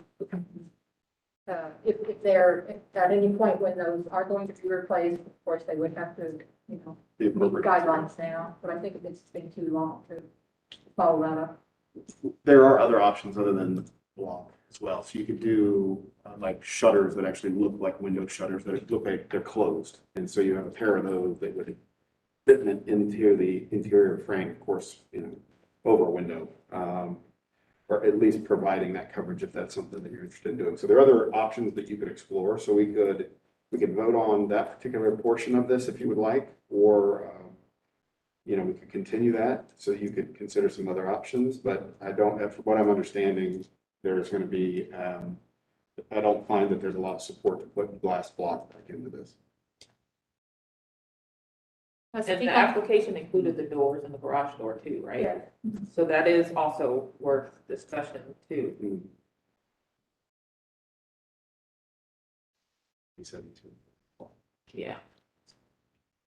I mean, the way I understand it, they will be required to put in place not what is there, but what is meant to be by standard. So they haven't even explored that idea yet. It seems to me, I guess, it's up to you. We can vote on this, and I'm hearing that might not get approved. Or we can. Can you just resubmit new materials? We can Like, table Right, so we would continue, we would table this, and we won't vote today. We'll just say for next time or whenever you come back. Okay, and then Connie, will you send me an email stating what happened, what we need to do? Well, let's kind of break things out though. Is there any reason to withhold the overhead door or other components? Style. Yeah, I don't think the style is appropriate. Okay. And that might be part of that tangle with the I insurance. thought you emailed me and said it would be fine though. I sent you a certain styles that I thought would be appropriate, but that's not the style that was submitted. Yeah, I thought after I submitted that garage door, you said that. Not the one that was submitted, not the plan. Not that one with the windows at the top. Well, it won't have windows. It's just there. What I sent was more of a carriage style. Okay, yeah, we'll resubmit the new materials. Well, you'll just modify the application. So what we'll do is we'll continue it, and then you guys can talk about some of these modifications, and then try to get that in by the deadline so that we can discuss it for next month. I mean, if everything is submitted so that it's appropriate to the style. I could staff. Almost a staff approval. I could staff Yeah. everything, Okay, but, yeah. so- Probably do it real quick then. yeah, looking forward on that then. Okay. Do I hear a motion to continue? So moved till the November 18th commission meeting. What's the deadline? Do I have a second? Second. I think Wonderful. it's gonna Motion and second. Any further discussion? be Tomorrow, actually, but since you're continuing. All those in favor say aye. Aye. Opposed? Abstentions? Motion passes. Sorry, I'm sorry. That's okay, just, Who was the? Stewart? Again, that's HR-21-0, I'm sorry, -10-013, 629 something. Thank you. Have a good day. Thank you. HR-21-10-014, case number 11, 633 South Ohio Avenue. Good afternoon. Good afternoon, sir. You could raise your right hand. Do you swear to tell the truth in your testimony before the commission this evening? Yes, Wonderful, thank you. Can you state your full name and association with the property for record? Malik Islam owning. Wonderful, thank you, sir. Connie? Okay, so this has some different aspects to it. A wooden privacy fence, which is existing. Background on that was a motion made in August 2016, that the applicant was to submit a site plan indicating the exact location of the 6-foot-high privacy fence and all service gates, and to remove the wooden door from the gate and replace with matching wooden fence and vertical board. That we never received that. Front doors, requesting to retain the steel double doors that have been installed. And my understanding is that the wood and glass is on the interior underneath those. Window and wall coverings, there's window lattice and a flag pattern have been installed on the front bay. And a retaining wall, a 3-foot-high retaining wall has been installed and painted white, yellow, and black. And requesting to install also a wood or wrought iron gate at that retaining wall. So there was a certificate of appropriateness issued in 2016 that has been renewed a couple of times. That was for painting and general repairs. And then it's also discussed previously in regard to the fence, that COA has been held on file pending submittal of a site plan, stain and paint color chips and all project finished details. And a site plan has not been received for that. October 7th, HRC business meeting comments include that returning the house to the appearance of the 2009 photo provided in the packet should be the goal. The wood doors, side lights, and transoms shown in that photo are what is appropriate for the house. And while some prehistoric district era retaining walls exist along the street, these properties infilled and flattened the front yards. The commission has consistently denied installation of new retaining walls or rebuilding of existing non-contributing retaining walls along streets where consistently sloping front yards is a contributing landscape feature of the street. And so we recommended that retaining the existing steel doors, window coverings, and retaining wall be denied. Sir, what can you add to your application this evening? I already got the COA, so I don't understand denying what, you just said you had questions about what was done, but they haven't took no, pictures since that picture right there, 2009. They haven't took no updated pictures. So next door to me got privacy fence, retaining wall. We used to own the house with the retaining wall that y'all just were talking about. The guy was just up here at 629. Retaining wall right there. Then in 2013 or 14, the guy that bought the house next to the empty house, he put in retaining wall. And the other people down here put in retaining walls. It's retaining walls all down my block. 4 houses, it's all got retaining walls. And the coverings that I got is just lattice. It's lattice coverings because I got vines that grow up my house, and it helps with security too. So it's just lattice, just wood lattice. And Randy Black told me that as long as wood is the primary agenda on the house, you know, wood is good. That was my understanding. I couldn't put vinyl or anything like that on it. But wood was appropriate. See that every house, except for, you know, right there, but on my 4 rows of houses, it's all, you know what I mean? It's all got tangible. So it's nothing out of the, you know, tangible wall right next to, then it's the fence. It's all weeds right there. The next house, it's a privacy fence, but it's all overgrown with weeds. So it's just that whole lot of weeds. Then I put the wood lattice design in the window. Let's start with the retaining wall. We'll take this piece by piece, I think, just to go step by step. So normally I would actually say that I would object to retaining walls. However, there actually is some precedent for retaining walls in this district. I will acknowledge that there are other neighbors that have retaining walls. However, the type of retaining wall proposed with the wrought iron gate, I would not say is consistent with the historic character of this district. And that's where we run into the problem, Wrought iron just gate. not being consistent with the historic character. The choices in maybe colors, materials, composition would actually be a distraction and be detrimental for the historic character. I don't know how others may feel on the mission. I think maybe from a potential viewpoint of a wall, if there's a case for, a wall in a district, this block has several walls that look to be older in nature. How do others feel? I agree, and I wonder if we could show the applicant, I don't know if this is the appropriate, like an appropriate style to follow.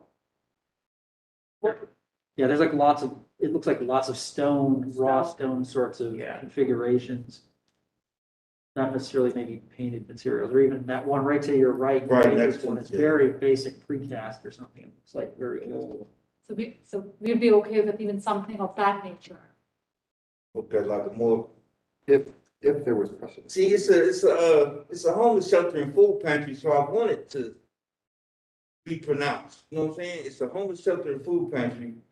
We understand we understand the cause, but we also have to, our goal is not to be critical of the use. Our goal is to be, does it meet the guidelines for historic preservation that are established by the city? Mm-hmm. So the colors, well, I put a lot of work on the colors. And just make it look old. You know, Yeah, so if you look at the 2009 photo for a second. that's all y'all got in 2009. Y'all haven't, this stuff is grandfathered in for real because y'all haven't took any pictures to show anything. I go to the website, it's 2009. Oh, you got pictures right there? Right. Okay, well, that's good. Right, but I guess the question is, what's considered historic? Right, because it's part of the, Yeah, they told me wood, Randy Black, when he was on, he just said wood. We have to go by not what is hearsay, but what, in this case, what is documented in a file, where your approvals are for what was built. and the only reason we're going to the 2009 photo to give you an idea of where we are coming from. So it's not that we don't have recent I mean, photos. it looks just like 2009 except for the colors. I just got, Yes, my color got approved. I got a choice, my color. It's totally different. I mean, we're starting with, What's so different? we're starting with, the It's the window. same deal, it's just white. You know what I mean? The same house. It's just the colors, I colors on them. The doors are different, The doors and the porch windows is are different, the retaining wall is different. Porch not different, same porch. Retaining wall different. I mean, it's different, but it's the same, it's just paint. And doors different, yeah, you're right. But all that, driveway, then all that. Road, it was, in a historic district, maintaining the character of a historic homes means that you replace like for like. So while there may be a dry rot piece of wood, you put a new piece of wood that matches the same profile and dimensions and use historic treatments when necessary. Even wood repair sometimes happens as opposed to wood replacement. So the front doors, you added steel double doors instead of replacing with wood. So that wasn't like for like. even the setback, the door, it seems flush now compared to what it was before. So the style of a porch, now it's just flat surface. So there are things like that. You've kind of added these handrails over the windows, it looks like, sort of, glass. or whatever they are on the first floor, that there's additional kind of lattices or shades you've added to the exterior of the home. That really impact the historic character of this house. To a negative. It is not consistent with, I think what, at least in my mind, it's not consistent. I think there are other members of this commission. Right, and I think- it's not I think for we us, agree. yeah. I mean, our goal here is to make sure it's as close to historic character as it can be in this day and age, right? So if there are materials available, if that kind of paint is still available, then we would expect I think that. it's just colors. I think if I change the color y'all be more, it's just the colors. I'm not changing my blue, because I painted that whole house blue and it got approved. I just feel like y'all giving me a hard time, because I already submitted these plans to Randy Black. Randy Black was on board, then this Connie lady, now I got issues. You know what I'm Connie, is the saying? paint, we're not talking about the paint. We're talking about the height of the fence with the door. That's The not fence, permitted. It was a fence. They told me I can't do the fence. Randy Black talked to do the fence. Y'all going over stuff that's already been discussed previously. See that fence, they just told me to put on that door, put fence planks on it. So I put the planks on it to match up with the fence, the height of the fence. They So said, we, to be clear, does the city have a record of all of this, that it has been approved in the past? No, so I think that's. they don't, that's what I'm saying, they don't, but that's my fault, that y'all don't. Is that my fault? Did I not do my due diligence by y'all not having Do you have anything in I writing? just put all this money in this house, and now y'all just gonna go back on me talking about, oh, well. But y'all ain't kept record of none of this? You have a record, you have the record that it was continued, that, I mean, a site plan needed to be submitted and a The site. door removed from the fence. We had a previous discussion today about, what our general guideline is that any privacy fence should be at least 5 feet back from the facade of the house or behind the first window. So if a site plan had been submitted, that's what the requirement would have been. We don't have a site, we never submitted. I came to a meeting just like this. They told me, fence is good, just make sure you put planks. Match it on the door. They said their main concern was the door. It was like, can't have a regular door on the fence. Even if, Did you have to remove the door? I put planks on the door. well, but go back to the front door image. The here. letter says to remove the door, though. I mean, right now, what I'm seeing right now here is, it looks like there's 2 new French doors beyond Are you a talking about the spring front door. Yes. We was talking about We're talking Side, about the yeah. fence. There's two door issues. I mean, the front door is an issue right now as well, because you don't have approvals for that as well. well,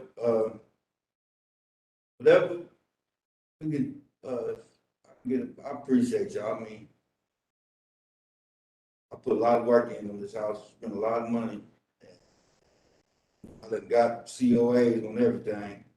Now, 2021, this stuff been done for 3-4 years. And I was like, oh, well. Bonnie, is there any way applicant can work with anybody at the city to sort through this, to see if there are resources out there, even if not from funding or whatever? I'm trying to help the applicant, if that's like, as we talked about in the previous case, hardship, and there might be some other options there, I don't know. Well, I don't know what hardship would have to do with, Right, not hardship meeting by our code is very, very Oh, specific. it's like if you're living there and if You know, in the Columbus City Code for historic preservation, there's a specific parts there, hardship section. You would have to meet those qualifications. right, so that, I guess that's what I'm saying, so there are other things you might want to look at once we go through this, and I guess make our ruling, one way or the other. So we're good on the retaining wall. We're not No. good on the retaining wall. Because, you know, you proceeded to build the retaining wall without an approval, and you don't have an approval for that retaining wall in its current configuration. Well, you just said, like, the stone. We would have to see a plan come forward that actually proposes a wall. I got the wall right here. Right, so you have to apply, you have to send it to the city, so the city will I mean, if y'all want to take a look at it, this is the wall itself. We would have to have you submit that to Connie officially, not at the meeting. We don't review new materials here at this meeting. Mm-hmm. And we still have these remaining issues too of, you know, window lattices, the front doors.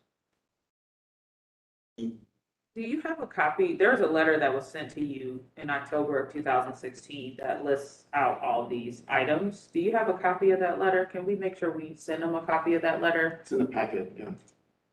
2016. Yeah, Because this is the official, I understand what you're saying, conversations you had with previous staff, but the official record are documents that we Do can you have the access. initial, drawing of the plans When did you submit those? with that? It says right on the letter, it says. I mean, this is a letter from Randy Black. That's what the I'm phone. saying, do y'all have the initial 2016, because I had to submit drawings that got approved to get a COA. But So do y'all have that? Y'all ain't got that? It says you had to submit it in this letter. It says they don't have to. Submitted. They didn't have it, that's what the I letter submitted said. it. That's the only way you get a COA, submitting the drawing. But if you had a COA, then it would be on file here. It is on file. This COA was never issued. You would have gotten a COA, COA. I got COA since 2016. That has to Do you be have a copy of that? It has That to has to do with windows, doors. Right. Yeah, paint, windows, doors, everything to the exterior. That's what the COA was for. does anyone have a copy of that? No, I'm talking about the past COA. You know it's passed because renewed. You renewed, everyone that got renewed was from the initial. And whenever it got renewed, my initial plans is supposed to get renewed. That was On the other August. two. The application was split, like, you Yeah. sometimes do. Some stuff was approved. And this some part stuff was was not not, approved till additional. So there are very specific items on this letter though that say they're not approved.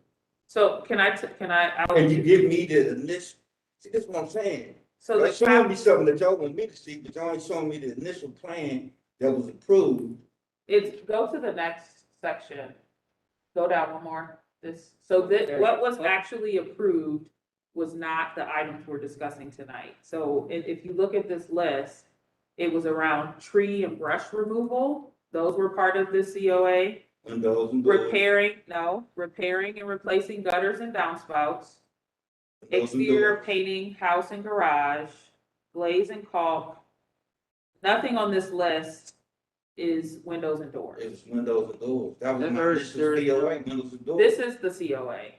This is what we're looking at right Where's now. the application with the drawings? That's the COA. That's the No, one. no, this No. is actually the certificate of appropriateness, sir. This is your COA. This is your COA that You- did not include windows and doors. So then this was in August of 2016.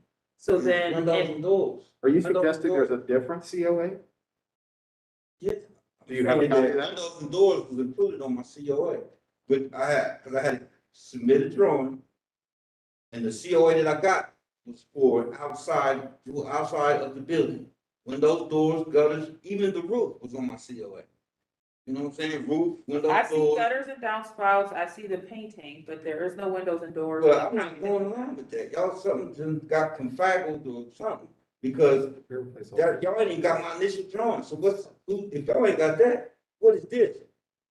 You know what I'm saying? If y'all ain't got the initial plans that I had to submit, I had to. I went up there when y'all was over there on in behind by the freeway. I went over there and I had to do all this paperwork. I had to submit plans, because they wouldn't do it without plans. You know what I mean? So I had to submit drawings, submit materials, submit plans. Now all y'all got is telling me I didn't even have windows and doors. Go upstairs, and get the file. It would have the application on it, but Yeah. I mean, And So- can we give him a copy of? I'm not accepting that because I know Okay, never mind. what my initial was. They're not just gonna feed me something and say, well, you didn't have windows and doors. I didn't put a lot of money in this house. So, sir, what are you hoping for this evening? Because right now, we don't have any proof that a retaining wall was approved. We don't have any proof that windows and wall coverings were approved. We don't have approval for any front door. But y'all ain't got no disapproval for it either. You know what I'm saying? I ain't Well, never if it got was- disapproved. My COA was for the outside of the house. Sorry. Windows, doors, gutters, faucets, painting. For the outside, I got a COA. That's why only reason I put in that work because I had a COA to do the work. The only COA we have on file right now, sir, is what It was. should be 3 of them. Can you produce copies of them? I mean, she just renewed one. that's just a carbon copy of the. Of He's correct, there are 3.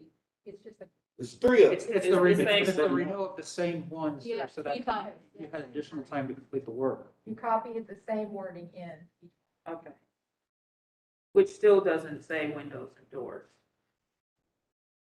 Where's my drawing at? If y'all ain't got my drawing, I don't believe this is true.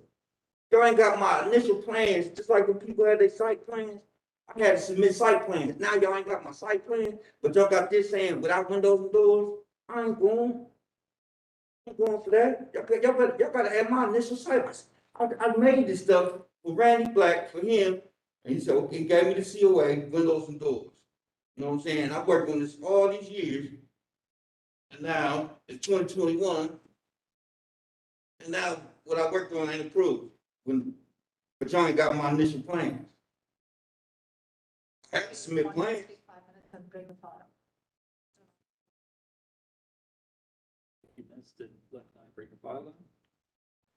Do you have an idea of where it could be? Do you need some time?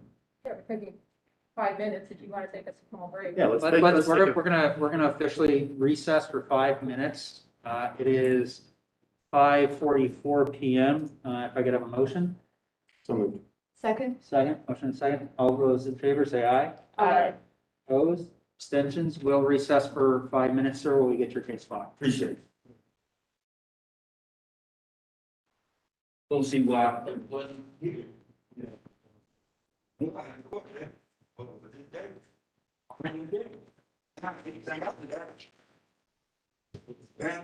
Wait after the. Welcome to.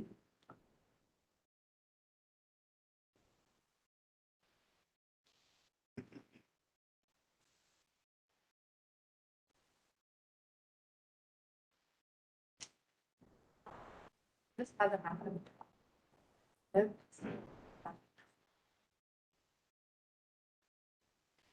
think what he might have submitted. Because he had a margin. That's what we found.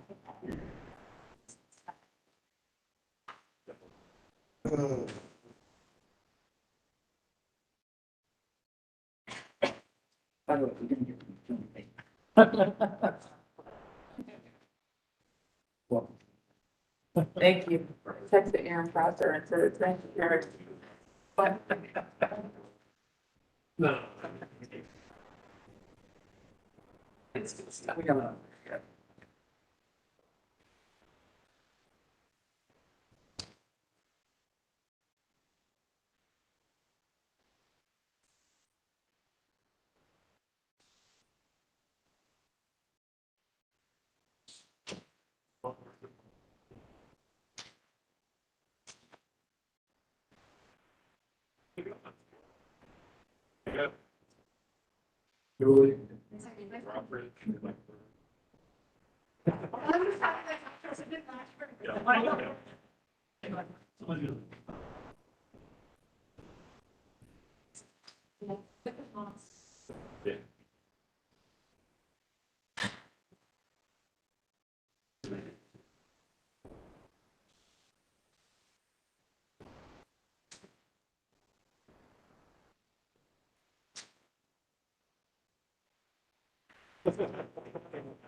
Simplify it. Can't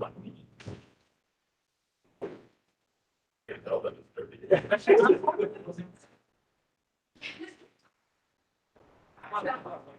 I do have to say, this is, I'm generally quite public. I just keep talking about. Yesterday I was in a break, thank you for the great. So. I can't tell. That's 40. That's Seinfeld, that, George Costanza, one of 3 architects, but then decided that urban planning was better. An architect become. Failed architect would become.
We are moving to reconvene the Historic Resources Commission meeting here at 6:01 PM. Sorry for the delay as we located and worked through some files to look further into this case, sir. Okay. Please see.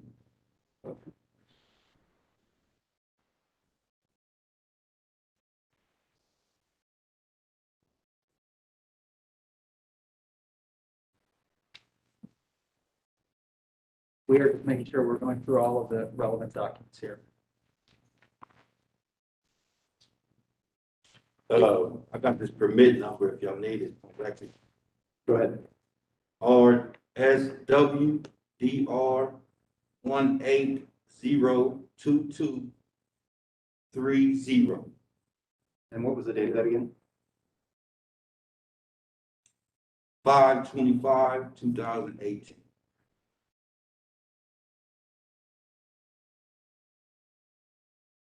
And whenever I was getting renewals, I didn't think nothing else. I knew what I initially set out to do. So whenever I got a renewal, this was my mindset, because I knew what I initially did. You know what I mean? I had to get all this done to get the COA. I had to get this permit before I got the COA. I didn't get the COA, then got the permit. I had to get the permit to get the COA. But that's not the way it works, the other way around. Correct. But I don't know, maybe either way, I just know I had this on file with my COA. So whenever I got a COA renewed, I just, you know what I mean, I assumed that I was renewing, you know, everything that was windows, doors, and specifically says it on here, windows, roof, siding, windows, just like I was telling you, because I had to do the siding. You know what I'm saying? And the COA, you said the COA was just paint or something like that?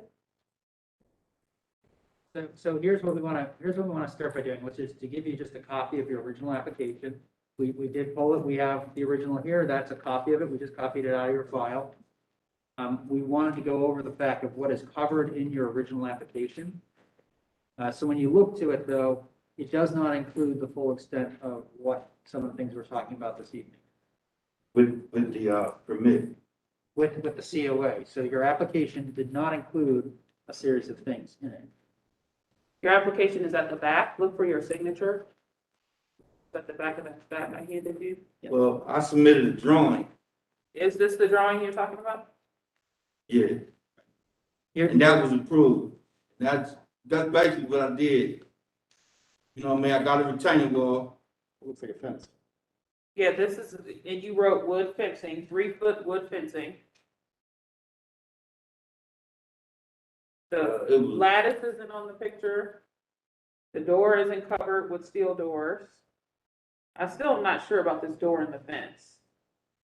If that's, I think that may have been, Yeah, it got, okay, you removed it. the, I mean, House remains white with green trim. the You 3-foot changed mine. fence is addressed in the letter.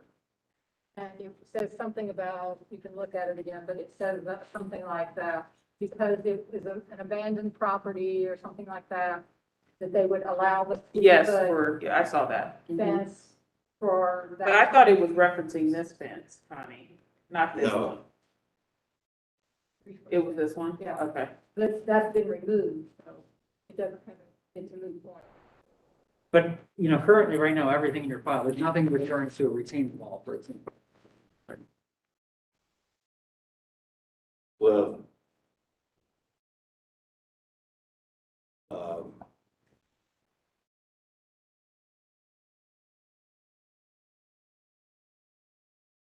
like you said, and I said, it's probably on the fence line right there. We understand that, you know, your desire is to have a retaining wall, but then we had to, you know, we had to have seen plans that would be approvable, a case would have. Yeah, I guess when they told me to resubmit them, I never resubmitted. I just had that initial, just as a move of, you know, Concept. concept, yeah. So that was my original concept, but then I can submit more detailed, stuff. I think that's what I need to do, more detail. But I always did have permit for the work as far as what I did, as far as, the doors.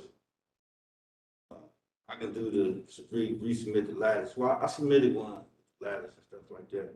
I showed y'all the material. You can submit the lattice for the windows. I don't know that you know, I personally couldn't say that that's consistent with historic guidelines. And of course, I'm just one of, obviously, a series of votes here. But it's several, it's some houses that got lattices designed. You know what I mean? It's a lattice design, like lattice. Below the window, maybe, but like, I'm not sure that I am following you with the lattice on the windows. Do we have an application for this yet, or that will be one you would have to submit? That's this application. Okay, yeah. I just haven't submitted any drawings. I submitted pictures. If you want to bring up the front facade again of the house, right now, our struggle would be is I don't think we could approve what you have currently built and installed. So we would actually need to see drawings and a proposal that actually shows something that you would believe is consistent with living in a historic district or owning property. Now, I got the 4 doors, is the front door. I had a permit for that. So We would. all the work I was doing was permitted. I wouldn't, you know what I mean? It got misconstrued and, you know what I mean, the fence with the brick, but when I had the 3-foot fence, you know what I mean? The gate, but it's concrete. Hood is concrete, but I got the drawings for it. Would be a good idea to perhaps continue this. We have a lot of other people waiting. And then we can also, I can talk to the building department about the permit that was issued and why that was done. Because it doesn't appear that there was a COA attached to that. Yeah, that was it. That's why I got it, for the COA purposes. What I think we'd like to maybe consider doing is tabling this case until next month. But we'd also like the city to do some homework in that process and potentially pull up, we think there's a building permit record we'd like to also see.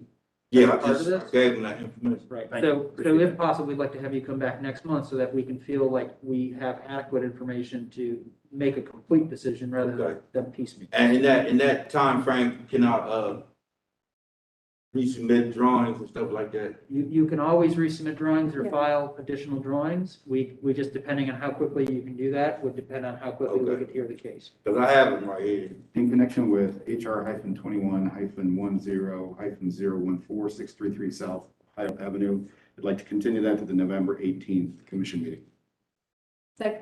Second, any further discussion?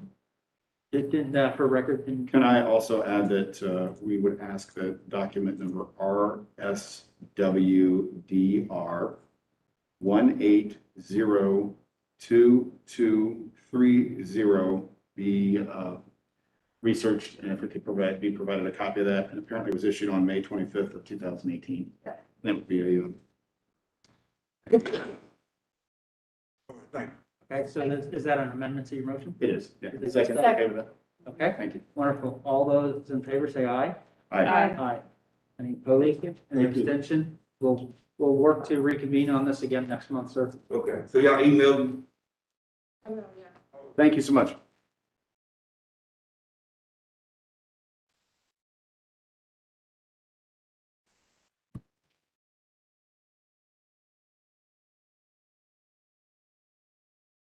Agenda item number 12.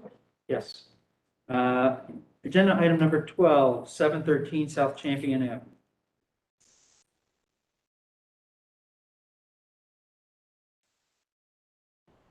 Hello, thank you for your patience. If you could both raise your right hand. Do you swear to tell the truth in your testimony before the commission this evening? Yes. Wonderful, thank you. If you could both state your full name and association with the property for the record. Judith Sloan over. Wonderful, thank you very much. Connie? Okay, so this is for a new rear porch, remove the existing deteriorated rear porch and build a new porch in a larger footprint. Single to be from the approved list. and let me take this out there, they've withdrawn the French door.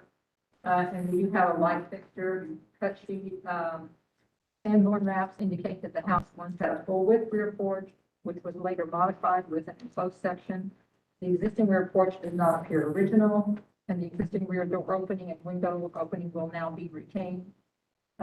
Based on Sanborn maps, increasing the footprint of the rear porch appears appropriate. And I think, as I discussed with you, they've been doing some improvements to the property and doing them the right way. And removed some very ugly metal awnings that were on the building and repainting. They installed the front porch with tongue-and-groove wood. And so I think they're close on this rear porch, but maybe a couple of details you might think need to be still submitted to me. Recommend that the application be moved to staff approval, with staff to work with the applicant on final details of the railings, code, and you do have a railings drawing, it's a stock drawing, but, and I discussed with them that there are contractors who don't really have the experience with doing the toe nailing and stuff like that. He thinks that they can do that. We do allow people to just put horizontal boards across the sides, but if they can't build it like this, that's what we prefer. But I think I could work with them and make sure that it's built the correct way. And what else would you like to add to your application request this evening? Well, I'd like to say that this house has been vacant for almost 11 years in terrible condition. In terms of the exterior, we tried to do everything that was requested in terms of guidelines here. And the porch was in such bad condition all through. So you basically just want to not only repair it, but just remove it and put on a southern style porch. So that's why we're here. Thank you. Questions from the commission? Connie, did you say they removed the request for the French doors Yes. and just the signature? Before I forget, at the business meeting, I talked about how the stockade fence was installed and that's not, so actually what they've done, they've flipped it over. So they've already done that and so it's strips square across the top, so they've done that, so. And the only condition you'd like to just continue to work with them on some refinement? Is there anything that you think that is in the drawings that needs,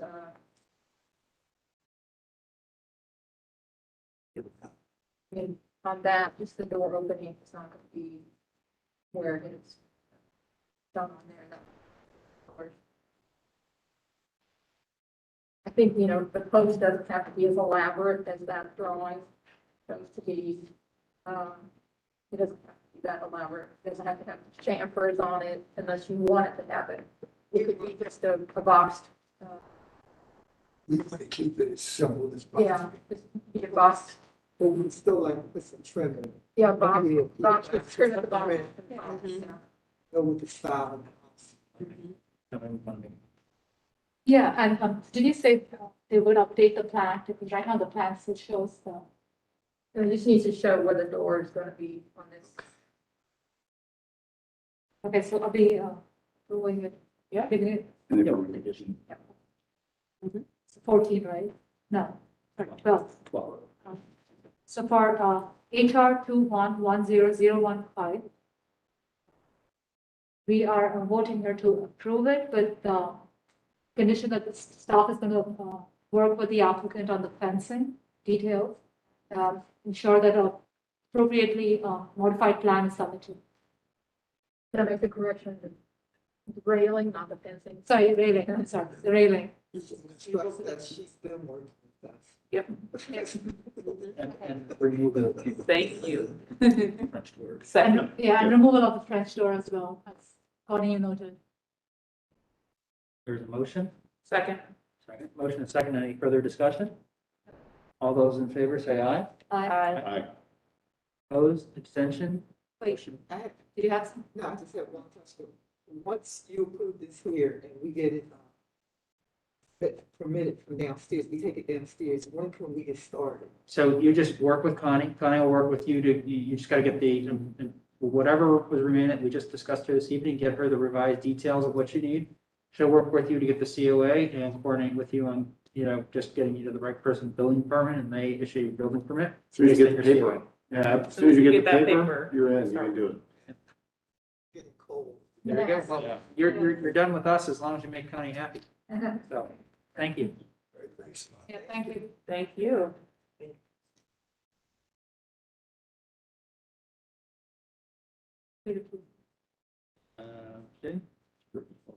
Second.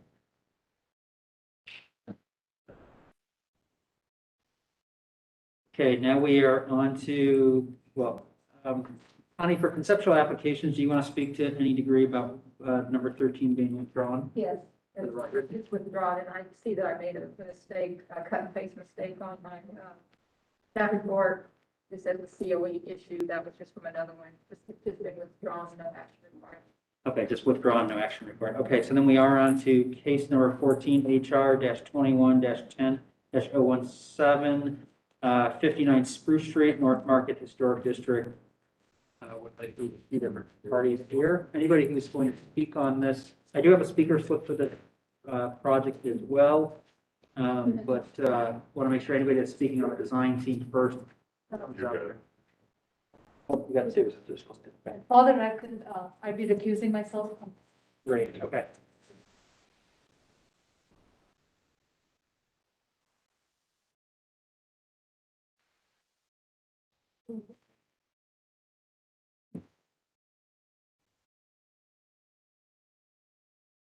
Okay, if you could both raise your right hand, start off with. You swear to tell you the truth in your testimony before the commission this evening. Yep. And if you could each state your full name and association with the property for record. Daniel Ayers with MBJ Architects. Wonderful, thank you. Connie? Okay, so this is a couple parts to this, demolish the existing stair tower, an existing canopy on the east side of the market building, and then construction of a 31-story mixed-use tower. The project was conceptually reviewed at the September 2019 HRC hearing. The current proposal was conceptually reviewed also by the Downtown Commission in September. The North Market Historic District was listed on the Columbus Register of Historic Properties in 1983, originally encompassing approximately 30 square blocks and 3 buildings. A mix of brick, commercial, and warehouse buildings generally dated from circa 1880 to 1950, and also included some non-contributing buildings. The district is bordered by the Short North and Downtown, which continue to expand with corporate business, professional sports, the arts, museums, and entertainment. The Short North design guidelines, the city's most recently adopted architectural review guidelines refer to the Secretary of the Interior standard for rehabilitation in regard to new construction, stating that new additions, exterior alterations, or related new construction will not destroy historic materials, features, and spatial relationships that characterize the property. The new work shall be differentiated from the old and will be compatible with the historic materials, features, size, scale, and proportion, and massing to protect the integrity of the property. Proposed project is situated on parcels currently utilized as surface parking lot.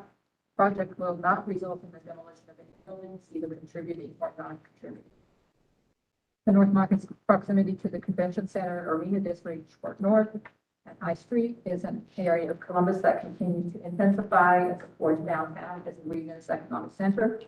The current focus of the city of Columbus is no longer annexation, but growth of the inner core.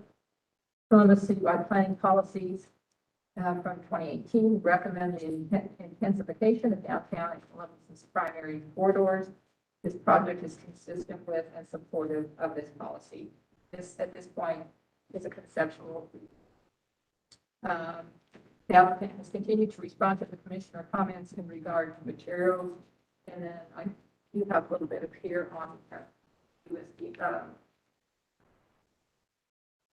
See what I'm trying to think of.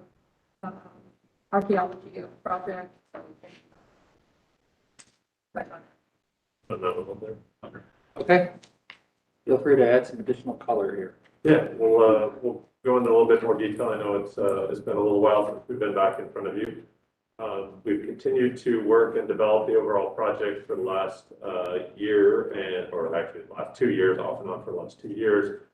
And coming out, from a previous proposal, we have continued to develop. The building has gotten a little bit taller. We were at 28 stories, I believe, when we previously submitted. Now we're at 31. The project itself, we've developed a lot more on the landscape, on its overall impact around the neighborhood. These slides, and you can just keep scrolling through them, it's more of the history around the site, how we've been trying to integrate that history from the rail yards through. You can see the overall site. You guys probably all know it fairly well as basically just a parking lot currently. That has been working well for the North Market to develop the North Market to where it's at. Our goal in this project is really to help enhance the existing North Market while working with the city and the North Market to develop a project that can help sustain and create a sustainable long-term opportunity for the market to thrive for the future. And so to do that, we have highlighted a certain number of the pieces that will be demoed off the building. These were installed back in the 90s when the North Market moved in. The stair tower is the exit for a second level exit coming out of the mezzanine level of the market. We will be working on relocating that. It is yet to be determined where that goes at this point. If you go to the next, we've tried to highlight a little bit more detail of the actual elements all the way from Vine Street to Spruce Street along the eastern face of the building. The canopies along that face will be removed along with the stair tower. And then when the building comes back in, if you go to the next slide, you'll see the overall elevation. We will be to that purple line. It will be all new building will be built up against that. Some of that facade is CMU construction above. It's not all brick. We will be infilling a number of the windows on that face to create the fire separation between the buildings. So it's hopefully with this package, it's actually quite long, so you can kind of keep scrolling stuff on the program. So based on the opportunity that we see here, we've continued to develop this program and stacking for the overall project. Parking is a big piece for what the North Market is looking for to retain. That is connected directly into the market from level 2 into the project, into the existing North Market. And then we're enhancing by growing and providing more space for the market to expand into about 10,000 square feet, along with then a lobby level that has a main hotel entry and office entry, along with a separate residential entry that goes for the residential tower above. The stack of the building really goes with creating a lot of different uses for that more 24-hour type place, not just putting one type of use here, but putting many. The office space being very desirable in this location is for 2 floors above the parking, along with then a ballroom that sits on top of that with event space and back to house that is on that, supporting the hotel above. We then have 2 floors of residential that squeeze in before we get up into the hotel rooms above, and then 2 floors of an amenity or club level that is for the hotel and residences for the overall project, and office tenants will actually have access to those levels. And then the residential above with the speakeasy at the very top. It's a very project that is, I think, can have a major impact on this part of town, bring a lot of people, a lot of activity when talking to the merchants. They're very excited about this because they've seen the impact of when people are living and working in this area, how it can impact them and how it can have a positive impact on the overall market. So they see this as a real plus as the development comes along. So the next are just some of the updated views. I'll let Mark just kind of hit on some of the materiality, a couple of the updates that we've had on the overall project. And then we can just give a kind of a brief overview of the closing out. Yes, thank you. So if you go back to real quick, I'll just highlight briefly the intention of the project massing and then the articulation and material palette is really intended to, the term we've used is refined industrial, really riff on the kind of richness and character of the neighborhood at large. And create a really crafted, pedestrian-oriented environment, podium, program, and pedestrian experience. And then, really highlight and celebrate through the mid portion of the building. Material palette, just a level of craft work and detail and articulation that makes sense for this neighborhood. And then juxtapose the tower portion against that a little bit, expanding views for the tower residents, having something that more formally feels like a residential tower with the balconies, which is something that would be new from last time this commission sought. And then the idea of the setbacks, which you'll see in both that image, this image, and two forward from this, really creating right there, good stuff. An environment that scales towards the market, tries to be respectful of the lower scale of the existing market, North Plaza there. And so using those setbacks and using those rooftops to really draw the eye and draw the activity down to the market, and then celebrating each one of those kind of mid-tier rooftops with different program that again, kind of amplifies the visual experience and then the programmatic experience on the interior of something that really is, well, maybe not going to be a 24-hour experience, maybe a 16 to 18-hour experience as the project grows, the neighborhood grows. And I think these next series of images here are really just intended to show the kind of level of craft, nuance, and kind of intensity of the environment here at the podium level is what we've called it, which is really a very rich 2 to 3 story environment that ties into the existing scale of some of the kind of low-rise infill projects that we do. In these last images, the main hotel entry here off of Wall Street, east of the project, and really trying to create, again, just this crafted experiential environment that feels like an old street that's been here a long time, and really playing up the kind of nature of the materiality and this old kind of really working industrial neighborhood. And the last image there is Vine Street and the parking garage screening, and really trying to hold that corner because it's something more than just screening. And really playing up the program here with a program piece that is new here with the elevated port cochere experience for drop off. So it's not just an entry and exit ramp at the corner. So on the landscape piece on this first plan, the key thing here is this is where you conceptually look all the way out from the north side of Spruce Street all the way to the south side of Vine, from Wall Street over to Park Street. And you'll see within our site, what we're talking about today is really focusing on our building and our plot. We have there is a larger master plan and a larger bit of work that the city is doing on the streetscapes around that we are working with the city on to develop those areas. But today our focus really is on the building itself and its connection to the North Market.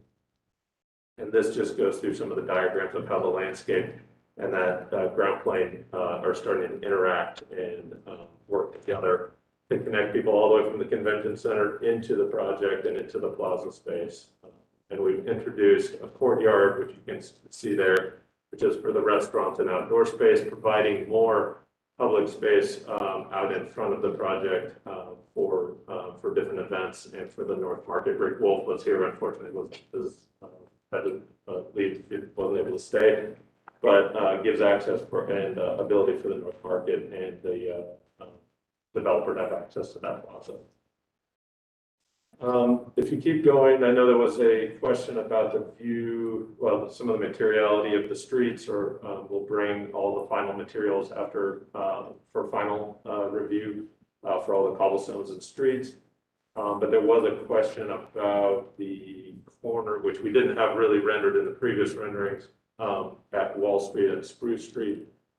which is a little further down. Again, we have all the landscape, softscape plans to the landscape types. And I think it's further down in the facade section. These are all the plans if you really want to dig into the detail. But there is a rendering of that corner, and Mark can talk, go down 2 more slides.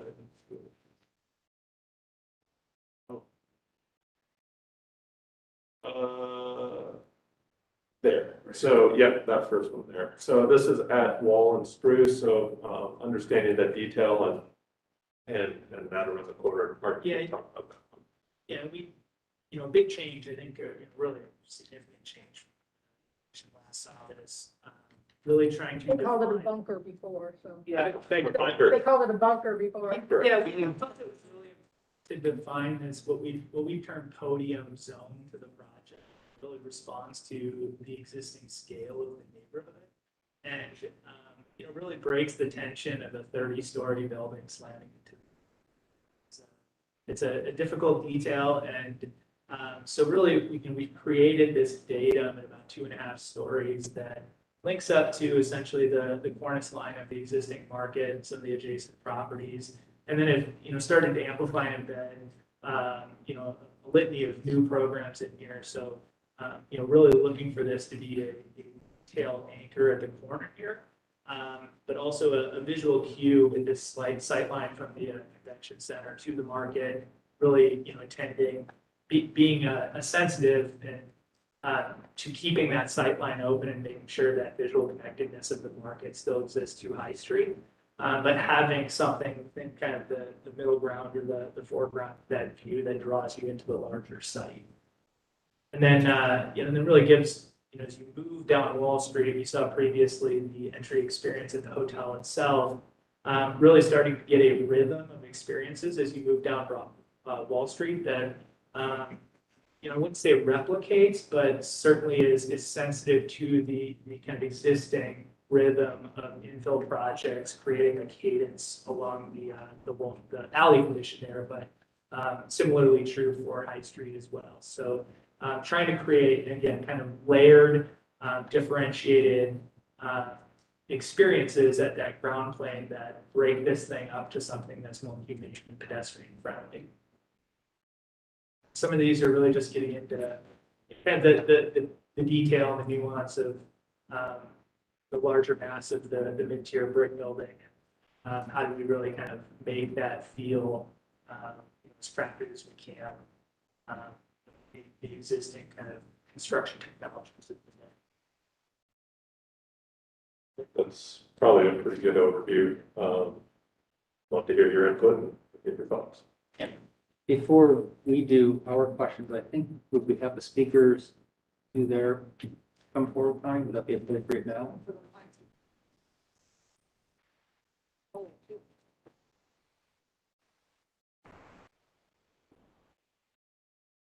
If we could have Mr. Zach Price come forward.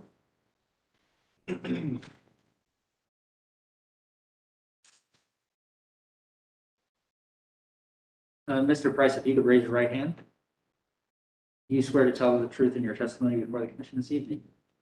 Yes. Okay. And if you could state your full name, address, and you don't really have an association, but who you're representing, essentially. My full name is Zachary Price, and my address is 172 East State Street, Suite 600, here in Columbus. And I am a managing member of 459 High Street Development LLC, as well as Yankee Brothers LLC, which are the buildings located at 457, 459, and 463 North High Street, which commonly referred to as the Yankee Trader buildings. Okay. Wonderful. As you have, we'll give you 3 minutes, but we'll work with you to. Okay. Well, the adjacent property owners and businesses generally support the development of the project and beautification of its surrounding streetscape. I've been talking with the developer and would ultimately like to see the project move forward. Wall Street has provided a secondary storefront to the adjacent buildings, as well as loading and delivery service access throughout the history of the district. The buildings on the east side of Wall Street have been redeveloped with a reliance on utilizing Wall Street as a public right-of-way for maintenance and operation purposes of those buildings. These are a couple examples, bars, being a brewery requires access for the grain loading. Other tenants within buildings require truck access to service grease traps as required by the health department. Residential tenants rely on the loading area for food and retail. Commercial tenants depend on loading areas for service and curbside pickup. So, while some of the uses of Wall Street could occur at different times of the day or week, the east side of Wall Street needs to remain accessible as a public right-of-way to service the adjacent buildings and businesses. We have concerns that the proposed design of the project, including the hotel and garage entrance and circulation, prohibit access by delivery and service vehicles along the east side of Wall Street. Proposed building design alters the streetscape in a way that negatively affects the operation and maintenance of the adjacent historic buildings by utilizing both sides of the street for valet service. The building design and circulation being proposed results in the developer taking away the existing use of a public right-of-way from the businesses that help to make the district what it is today, and replacing it with a valet lane on both sides of the street for their exclusive use. If the building does require an additional valet lane, we believe that there are other ways to accommodate that.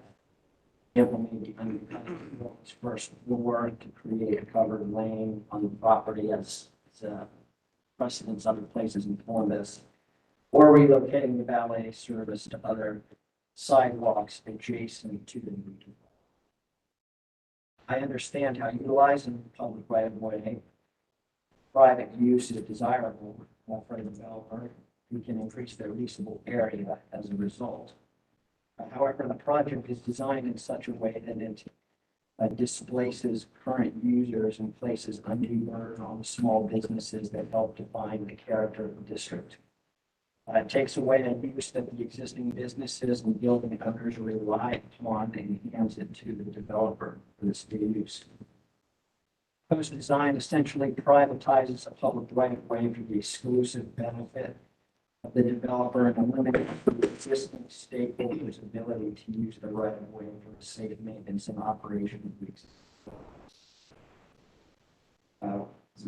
My hope is that, and I would like to request fair consideration that a condition of approval that the building design results in maintaining Wall Street and specifically the east side as a public road by all the existing state. A couple notes I just noticed on the renderings. There's a bump out on Wall Street on that corner of Wall and Vine, which is being proposed, and we don't believe there's historical precedence for that in that area back there. Additionally, the use of materials, I think cobblestone, there's proposed is not really historically correct in this district. I'm not aware of cobblestones typically seen on East Coast developments where that material is quarried or came from the like the merchant ships along the coast where it was used as ballast. So when we were actually doing the redevelopment at 457 North High Street, we discovered brick hardscape underneath the concrete slab. And as I'm sure you're aware, the elevation of High Street and the surrounding streets there changed over the years. I believe it was quite a bit lower and was raised after the World's Fair when Daniel Burnham designed the Union Station, and that was constructed. So our basement's actually extremely tall ceiling heights, and that's probably because the original grade was that brick grade that's was later in the late 1800s placed covered with concrete slabs. That's essentially all I have to say this evening. Thank you for the consideration on the design and how it affects that right away. Again, we are supportive of a project such as this. Thank you. If I could have Mr. Josh Greenberg come forward.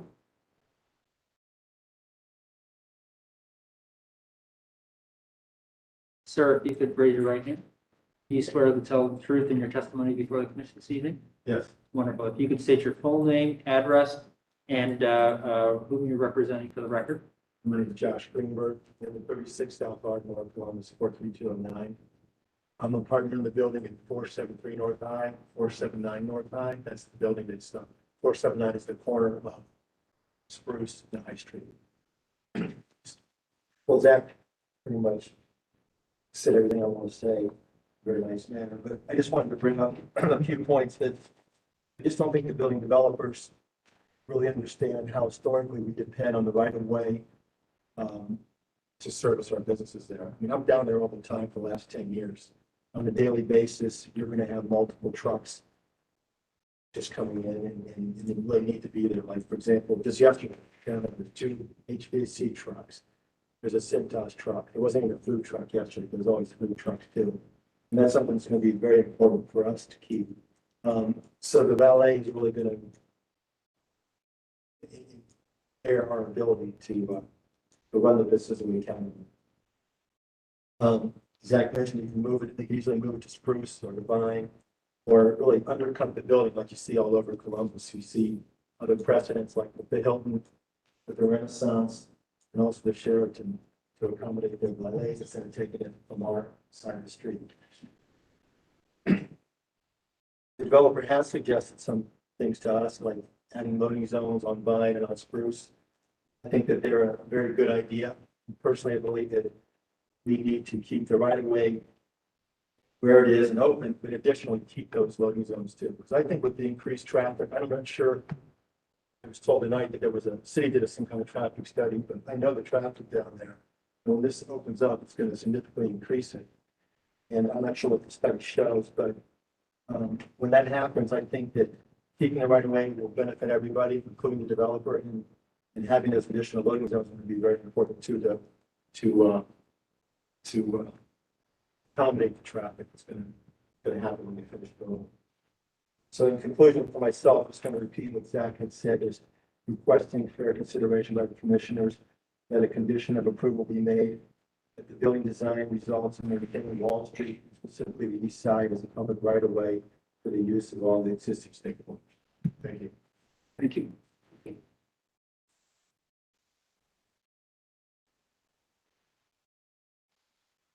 We always appreciate hearing from adjacent owners and neighboring properties, especially in this location, because, you know, those buildings are historic. They're probably one of the real reasons we still have a district there today, one of the driving factors of that district, as well as the North Market and a few other key structures. So thank you for the neighbors coming out, and we look forward to continuing dialogue here on those potential impacts. I guess I would first open it up to commission members here to give us, give feedback here on the general sense of things. I don't have to necessarily go first, so. Do you mind if we ask the applicants, how that was received and the information from some of the local businesses? Is that appropriate at this point, or can we do that? Now that you guys just heard from a couple of independent business owners in that area, have you found that that type of information has impacted part of your decision, and why did you choose to put the entrance on that side? So multiple factors have driven specifically to the parking garage location on its exit. First, from the traffic side, dumping onto Vine Street wasn't an option from the city's point of view. Both traffic analysis and city, you've already got Vine Street garage coming north onto Vine Street. Right. One way down, by putting more traffic on there was a concern. Okay. The plaza to the north is the view corridor that comes from the convention center back to the main entry of the Spruce side. on the Spruce side. So Spruce view through. So putting the parking garage ramp north onto that active side of the project was a challenge. Wall Street was the logical place. So when we started studying that location, we continued to work with the city on where along Wall Street, and it was actually recommended by the city that traffic from Vine Street should not go north onto Wall Street because of overloading Spruce Street to the north. And so we continued to work with them, and what you'll see is Wall Street is now it's back to a two-way road. It is pinched at the bottom to being one-way south out to Vine Street.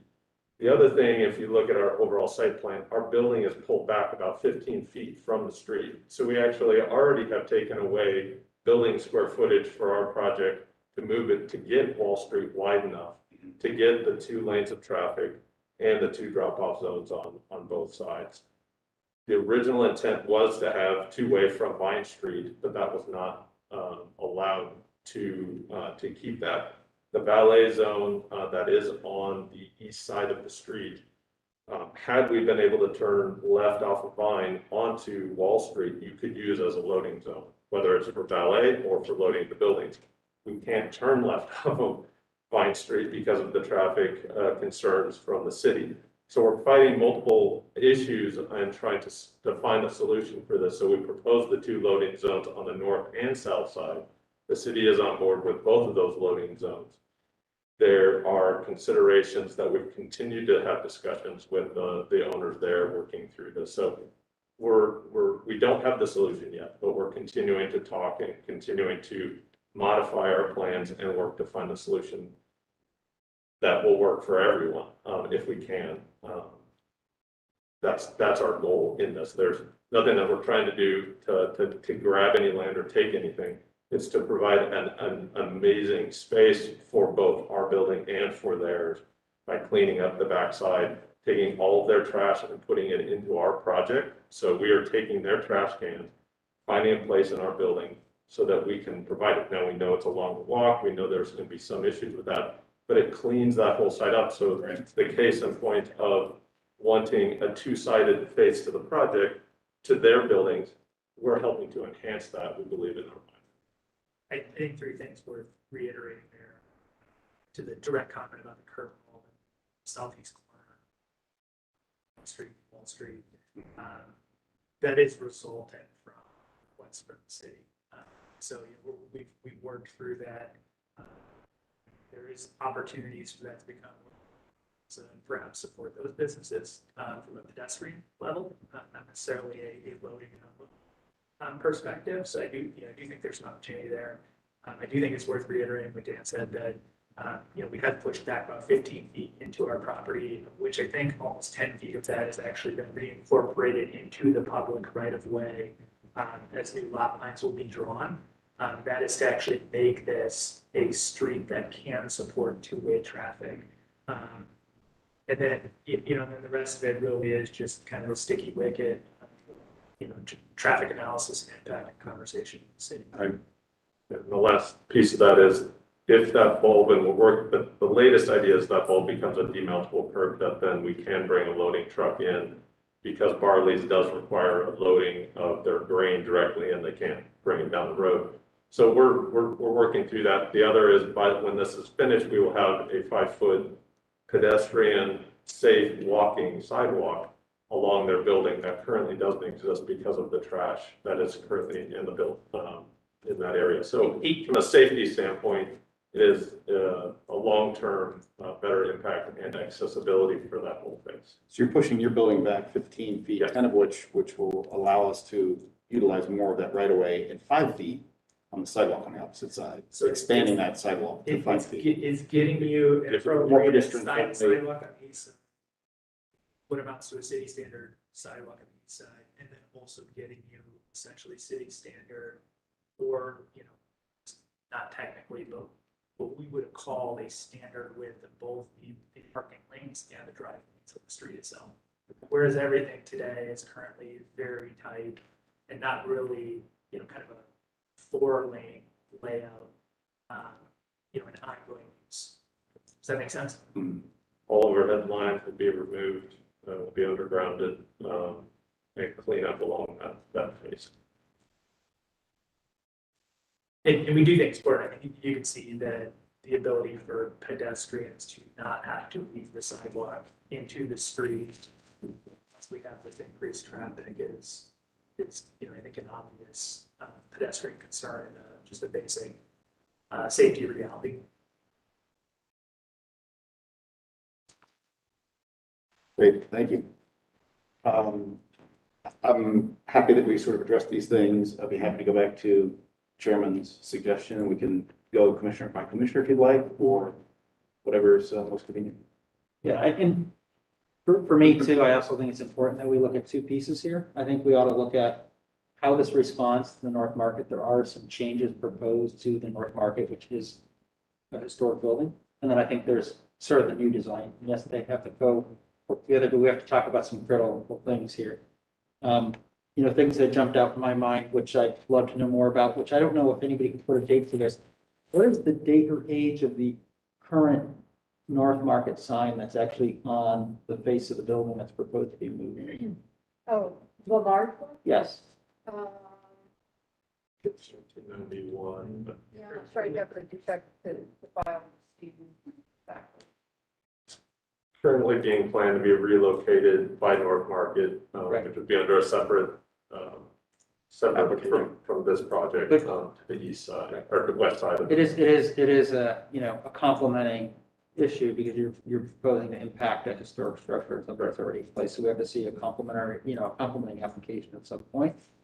And just sort of that seems to be sort of like in my mind, it's when it's not so much during the day, but as when you're coming down High Street at night, when that thing's lit up, it draws your eye back, and that will be gone. But just knowing, is there any significance to the rejuvenation of the market history, even though it's less than 50 years, potentially, depending on its age and date, we just want to make sure that we know the impact of that compared to the age of the market. Secondarily, there's a conversation of proposing a series of infill of windows, which generally, despite what our personal opinion is, that is actually directly contrary to the guidelines for historic preservation. So, while I understand that it is a code implication for you, because probably fire ratings and all sorts of other things, we have to really understand the significance of allowing or setting precedent for infill of historic window openings. So I'd like to understand a little bit better, especially when I had flagged in here page 28 of your PDF. I think it's 62 pages long. So, yeah, so there's right by the truck dock arrow there that kind of goes where you see the 3 semis parked at the bottom here. Yep. Because the building kind of comes out, at a complete, it's leaving a pie shape, if you will, is what I read. But yet those are the windows being infilled. Do they necessarily need to be infilled? No, those are, most of the infill is actually where the two buildings kiss. So actually at the 10-degree angle of the existing. So it's further in. Where the red arrow is north there, where the two buildings actually kiss and we have a party wall configuration is where the infill has to happen. You will never see it because a building will be touching a building. Yeah, we'll have another wall built next to the existing wall. So it will be covering the existing wall up with the new wall. It will, since it's building two buildings, we won't be able to see the existing wall size. And then in turn, we're actually taking existing openings that have been bricked in to date and opening those for the connection to the market. So there's a little bit of horse trading. It's all in the interior of the building. And then the pie-shaped wedge there is the existing loading dock and will continue to serve as a backside entrance to the expansion space. So kind of it will be actually creating an sneak in entrance to back the door market. into the market. That doesn't currently exist. Which will be nice for late night too, just pedestrian moving from the arena district through this neighborhood. You can go to page 12, just so. So for example, like right now, go further up maybe. There was one more elevation beyond which I think our red box goes beyond. Yeah, right. 13, yeah. So. That one I may have gone beyond. Yeah, so we were just trying to understand an example, like there's 2 windows proposed to be left open on the left-hand side here, and then you're infilling a series of windows beyond that. We're just trying to get a handle of which ones are being infilled and why, and where. So it should be, well. You could approach, go ahead. You can approach, but we just gotta make sure we get you Yeah, sworn you in get and it sworn. everything else. So raise your hand. Do you swear to tell the truth in your testimony to the commission this evening? I do. Wonderful. If you could state your full name and association with property for the record. My name is Julie Brownfield. I'm a representative of the yard. Okay. And I'm developer LLC. I would just like to answer a couple of your questions if I may. Sure. I am project manager for the developer. I am working with North Market specifically for both in regards to the signage. We, as a developer, are required to remove the sign from North Market and place it on the west elevation. We are also working with Ripple to put in another sign in the location that is slightly smaller with the new building. And develop that, so there would be a sign there, as you were concerned about that beacon that look, drawing them in. There will be a sign that we put there, as well as the sign will be positioned more towards the south end of the building on the west facade to connect to the arena district and draw you in. It is a desire of North Market, and we feel that it complements the overall area and highlights. As far as the window, as the architects were pointing out, there is locations where the buildings kiss and fire rating and requirements will be filling those windows in. The city is actually performing that work, the city building, and they are working with North Market and the facilities department to fill in those windows. The windows in the wedge are also part of what the city is doing. The initial evaluation was to fill those windows in, as they have to have a certain fire rating as well. I can take any concerns that you have about that in the wedge and talk with my counterpart, Matt Lorenz, about what you would like to see there. I think for us, it's just understanding, What are you proposing? right, what's being proposed, and then also making sure that we see a companion application. The city does have to perform its own application and approval, actually, and it has to come before this body as well. And it will need to abide by its own rules and regulations as well, so. Yes. We just want to make sure that we can't approve certain things without seeing the consent from the other party. I understand. So they will actually be performing the work for the windows specifically. And I think the intention was to fill in all windows that had some sort of fire rating impact. But in this location, as you have noted, in this wedge, the buildings do not kiss. So if that is a concern, I can assess it. As much as we can avoid infilling unnecessary window openings, it is a direct concern for us, just because it creates a precedent for others. There's been lots of people that have come to us to infill windows, generally who have been denied, especially if there's a way to not have to do it. And if it is done, then how we do it very carefully with some details. Leaving traces of openings, setting brick back from a certain distance. Is there, would the city be able to infill and upgrade the glazing to actually provide a rated standard in lieu of just taking out the window completely? Is there some other objectives that they could, those would be concerns for us, where I think we just want to know. With the relocation of the sign, if it's not, I'm only one voice, there may be other voices here. It's just seeing the proposal for the reattachment to make sure that that's okay. And just getting that process moving. So I think it'd be good if moving forward to just think about the companion application that should be kind of advanced on the city's part. And I know that's out of your purview a little bit. Yeah, it's But you might- out of sequence, unfortunately. Right, you might want to start to push on them a little bit and say, hey, get your conceptual in for us as well. I can carry that decision, and the signage, as you can imagine, with the building this size and all the moving parts, is kind of trailing. Right. But it is being thought about now. It will probably take a little longer to develop those Okay. details Yeah. to bring to you. Yeah. Julie, I do have a quick question for you. On the rendering that you have, if you don't mind turning around, can you show us where the buildings actually will have contact and where they won't on that particular corner? This purple line starts the contact, Okay, and where the building jogs out, which I think is this right here, is where the contact goes. that's basically the fourth window in. Correct. At From this center. point, there's a set of double doors, which is their entry point that they were talking about, and that wedge comes out a little bit, and this would be those loading back here. Gotcha. Okay, so at a minimum, you're suggesting that at least four of those windows need to be in the full fire rating, perhaps even further on. The windows through here and the windows down here would all be against a wall. If you left the windows open, you would be seeing a cement wall.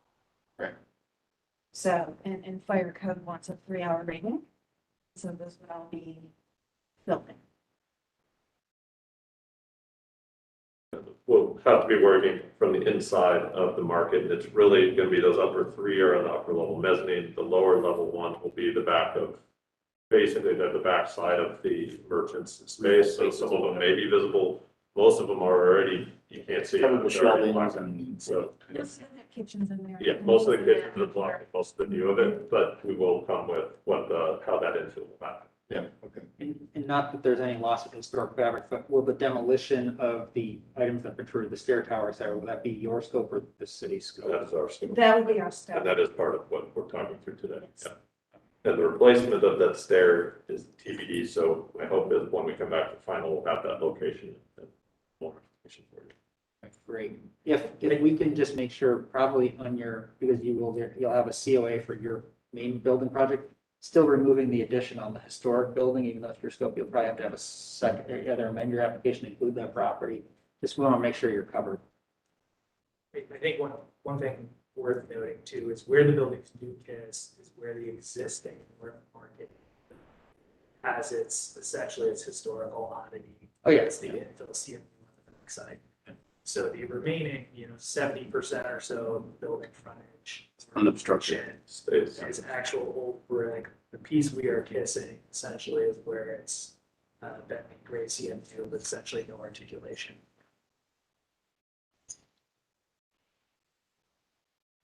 The only other comment that our speaker shared, Zach Price shared, is about the cobblestone and the brick, and I'm just curious if you've explored that material. So Spruce Street will be brick. It's just, we wanted a change as you turn onto Wall Street. It's also a much more pedestrian street with the drop-offs. The cobble gives us the ability for when you drive on, and most of you probably have driven on cobble, you do slow down. So for us, it's a change, it's a different part. Spruce Street is a very specific tie to that history.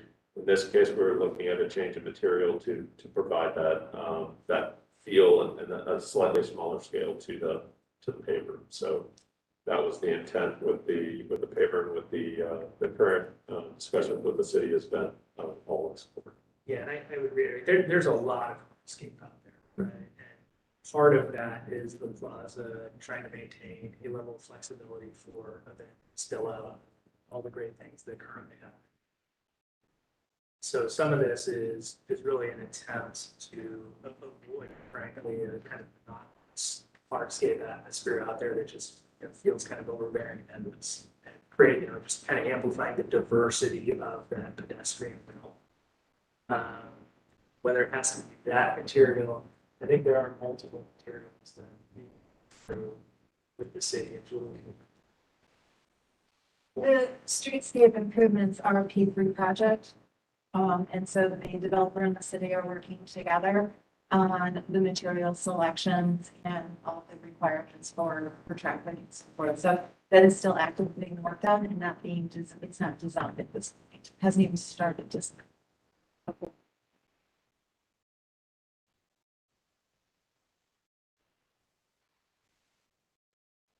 It's a massive project. I appreciate all the detail. It's hard to put in words how to really articulate, initial thoughts. I mean, we've been subjected to this slightly. It's had some changes to the better, I might add. But this is something that really is going to take some absorption. So I don't know if initially this meeting, we're going to have a lot of content without really absorbing the full package understanding. And that's part of what today is about, being, conceptual.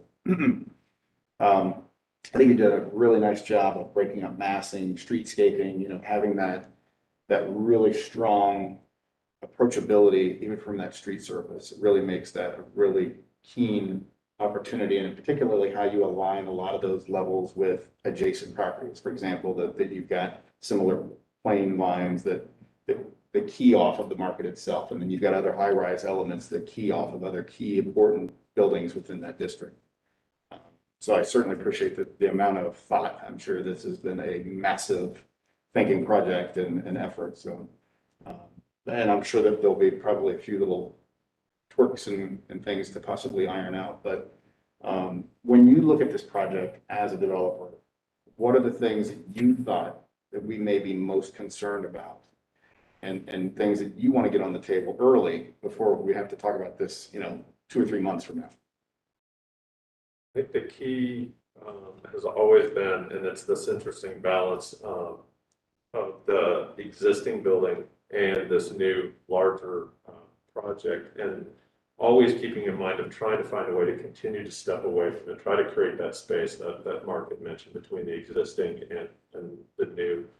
At the same time, we have the pressures of Wall Street, and then we moved the building actually over to try. So we're fighting both of those at the same time. So, but I think what you keyed on is that those datums and those steps have been crucial, both on how the program works and the opportunity of creating outdoor space. So it's not just a glass box that you're in, but it's this inside outside place. So you've got the courtyard on the bottom. You go up to the office has terraces that are within kind of that lower realm, to then the ballroom terrace, then to the amenity terrace, and then all the way up to the rooftop. Each one of these is moments of getting inside and out, but also creating these datums and opportunities within the project. So it's a tight site. It's a tough site. There's really no backside to it, even though Vine Street is more utilitarian. Hard to design a building to scale and make all those aspects work. So that has been a fun process to work through. And then the detail in the brick, I think Mark's done an amazing job of. That's some serious brickwork. Yeah, Bringing in something other than just big flat face, right? So a lot of work from the ground level up to make this project together. I could say, having seen the initial design and being on this commission, maybe not the earliest, but one of the middle iterations, the concern for the first 2.5 stories, I appreciate that you heard that concern, because that, to me, I'm not height adverse, I'm fine with density and all those things. And I'm really glad that you've started to think about what the pedestrian person really experiences at those lower levels. I think you've checked a lot of my boxes, at least, about how this thing looks right now, right? That shot right there, there's the, it's going to have some nice feeling to it. It's going to have some warmer materials and help encourage some good urban design, if you will, and I understand these are bigger buildings. They're going to have efficiencies when they go vertical. The only thing I'd still love to see a little bit more on is just your Vine Street side of it. You alluded to it being a little bit utilitarian, but if you look to the view here, yeah, right here. I mean, that experience, I get it. Parking garages are what they are. There's only so many things you can do with a parking garage. But just the user experience, I've been in, all sorts of cities, and as Columbus continues to become more urban and grow, I would just hate for that to be a really bad feeling on the, you show the people on this side of the street, you show the people going down, what's currently the alleyway. But notice nobody even in your rendering is walking up another side of the street. Just keep in mind, that is a well-walked pathway. And what is it like to be a person walking for the first 2.5 stories, even along that elevation, I think is sort of crucial. But we don't. And I don't have to say, I'm an advocate, don't create Disneyland. You've done some good things, other places on the project to, put some nice detail in it. I think if there's one elevation for me that could use some help yet, though, or one section, it's just below that garage on that section of that elevation. And that could be, there's all sorts of ways you can address it. It doesn't even have to be on the building. Sometimes it's how you're treating the hardscape, the streetscape. Interaction, is it art, is it mural, is it other things, there's a lot of different ways, you're the architect, you get to be creative, so.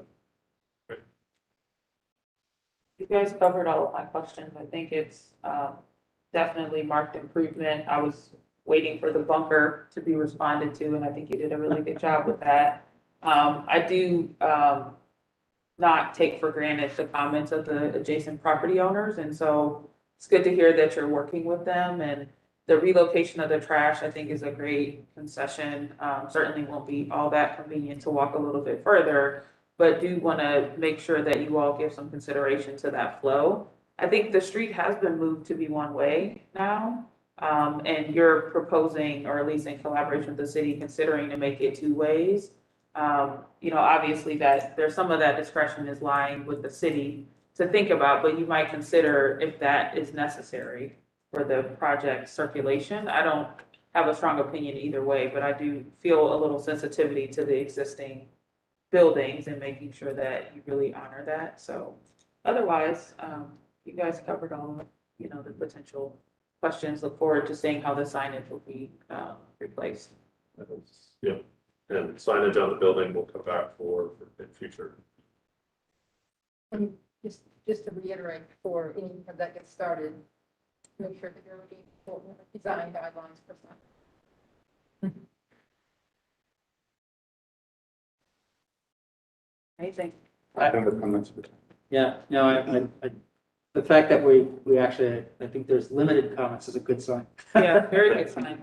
So that's good. That's good. Hopefully we hit everything, and I appreciate your time. Yeah, thanks for your time. Thank you. Thank Great. you.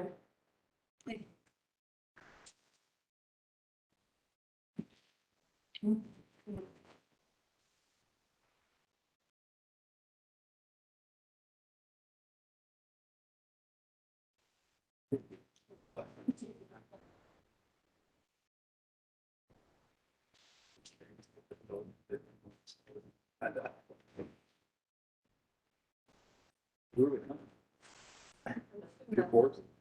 Three floors. They moved it from building 28 acres. Crazy. Okay, so we are back with, you are rejoining the meeting now. Yes. I'm back. I'm here in spirit. That's all right, all right. Okay, so with that being conceptual being concluded, we've already talked about staff approvals. Connie, is there any new business at this time to address? No business at all. No business, no new business, no old business. I could. Motion to adjourn? For a second? Second. Wonderful. All those in favor say aye. Aye. Opposed? Abstentions? Adjourned at 7:16 PM. Thank you. Okay.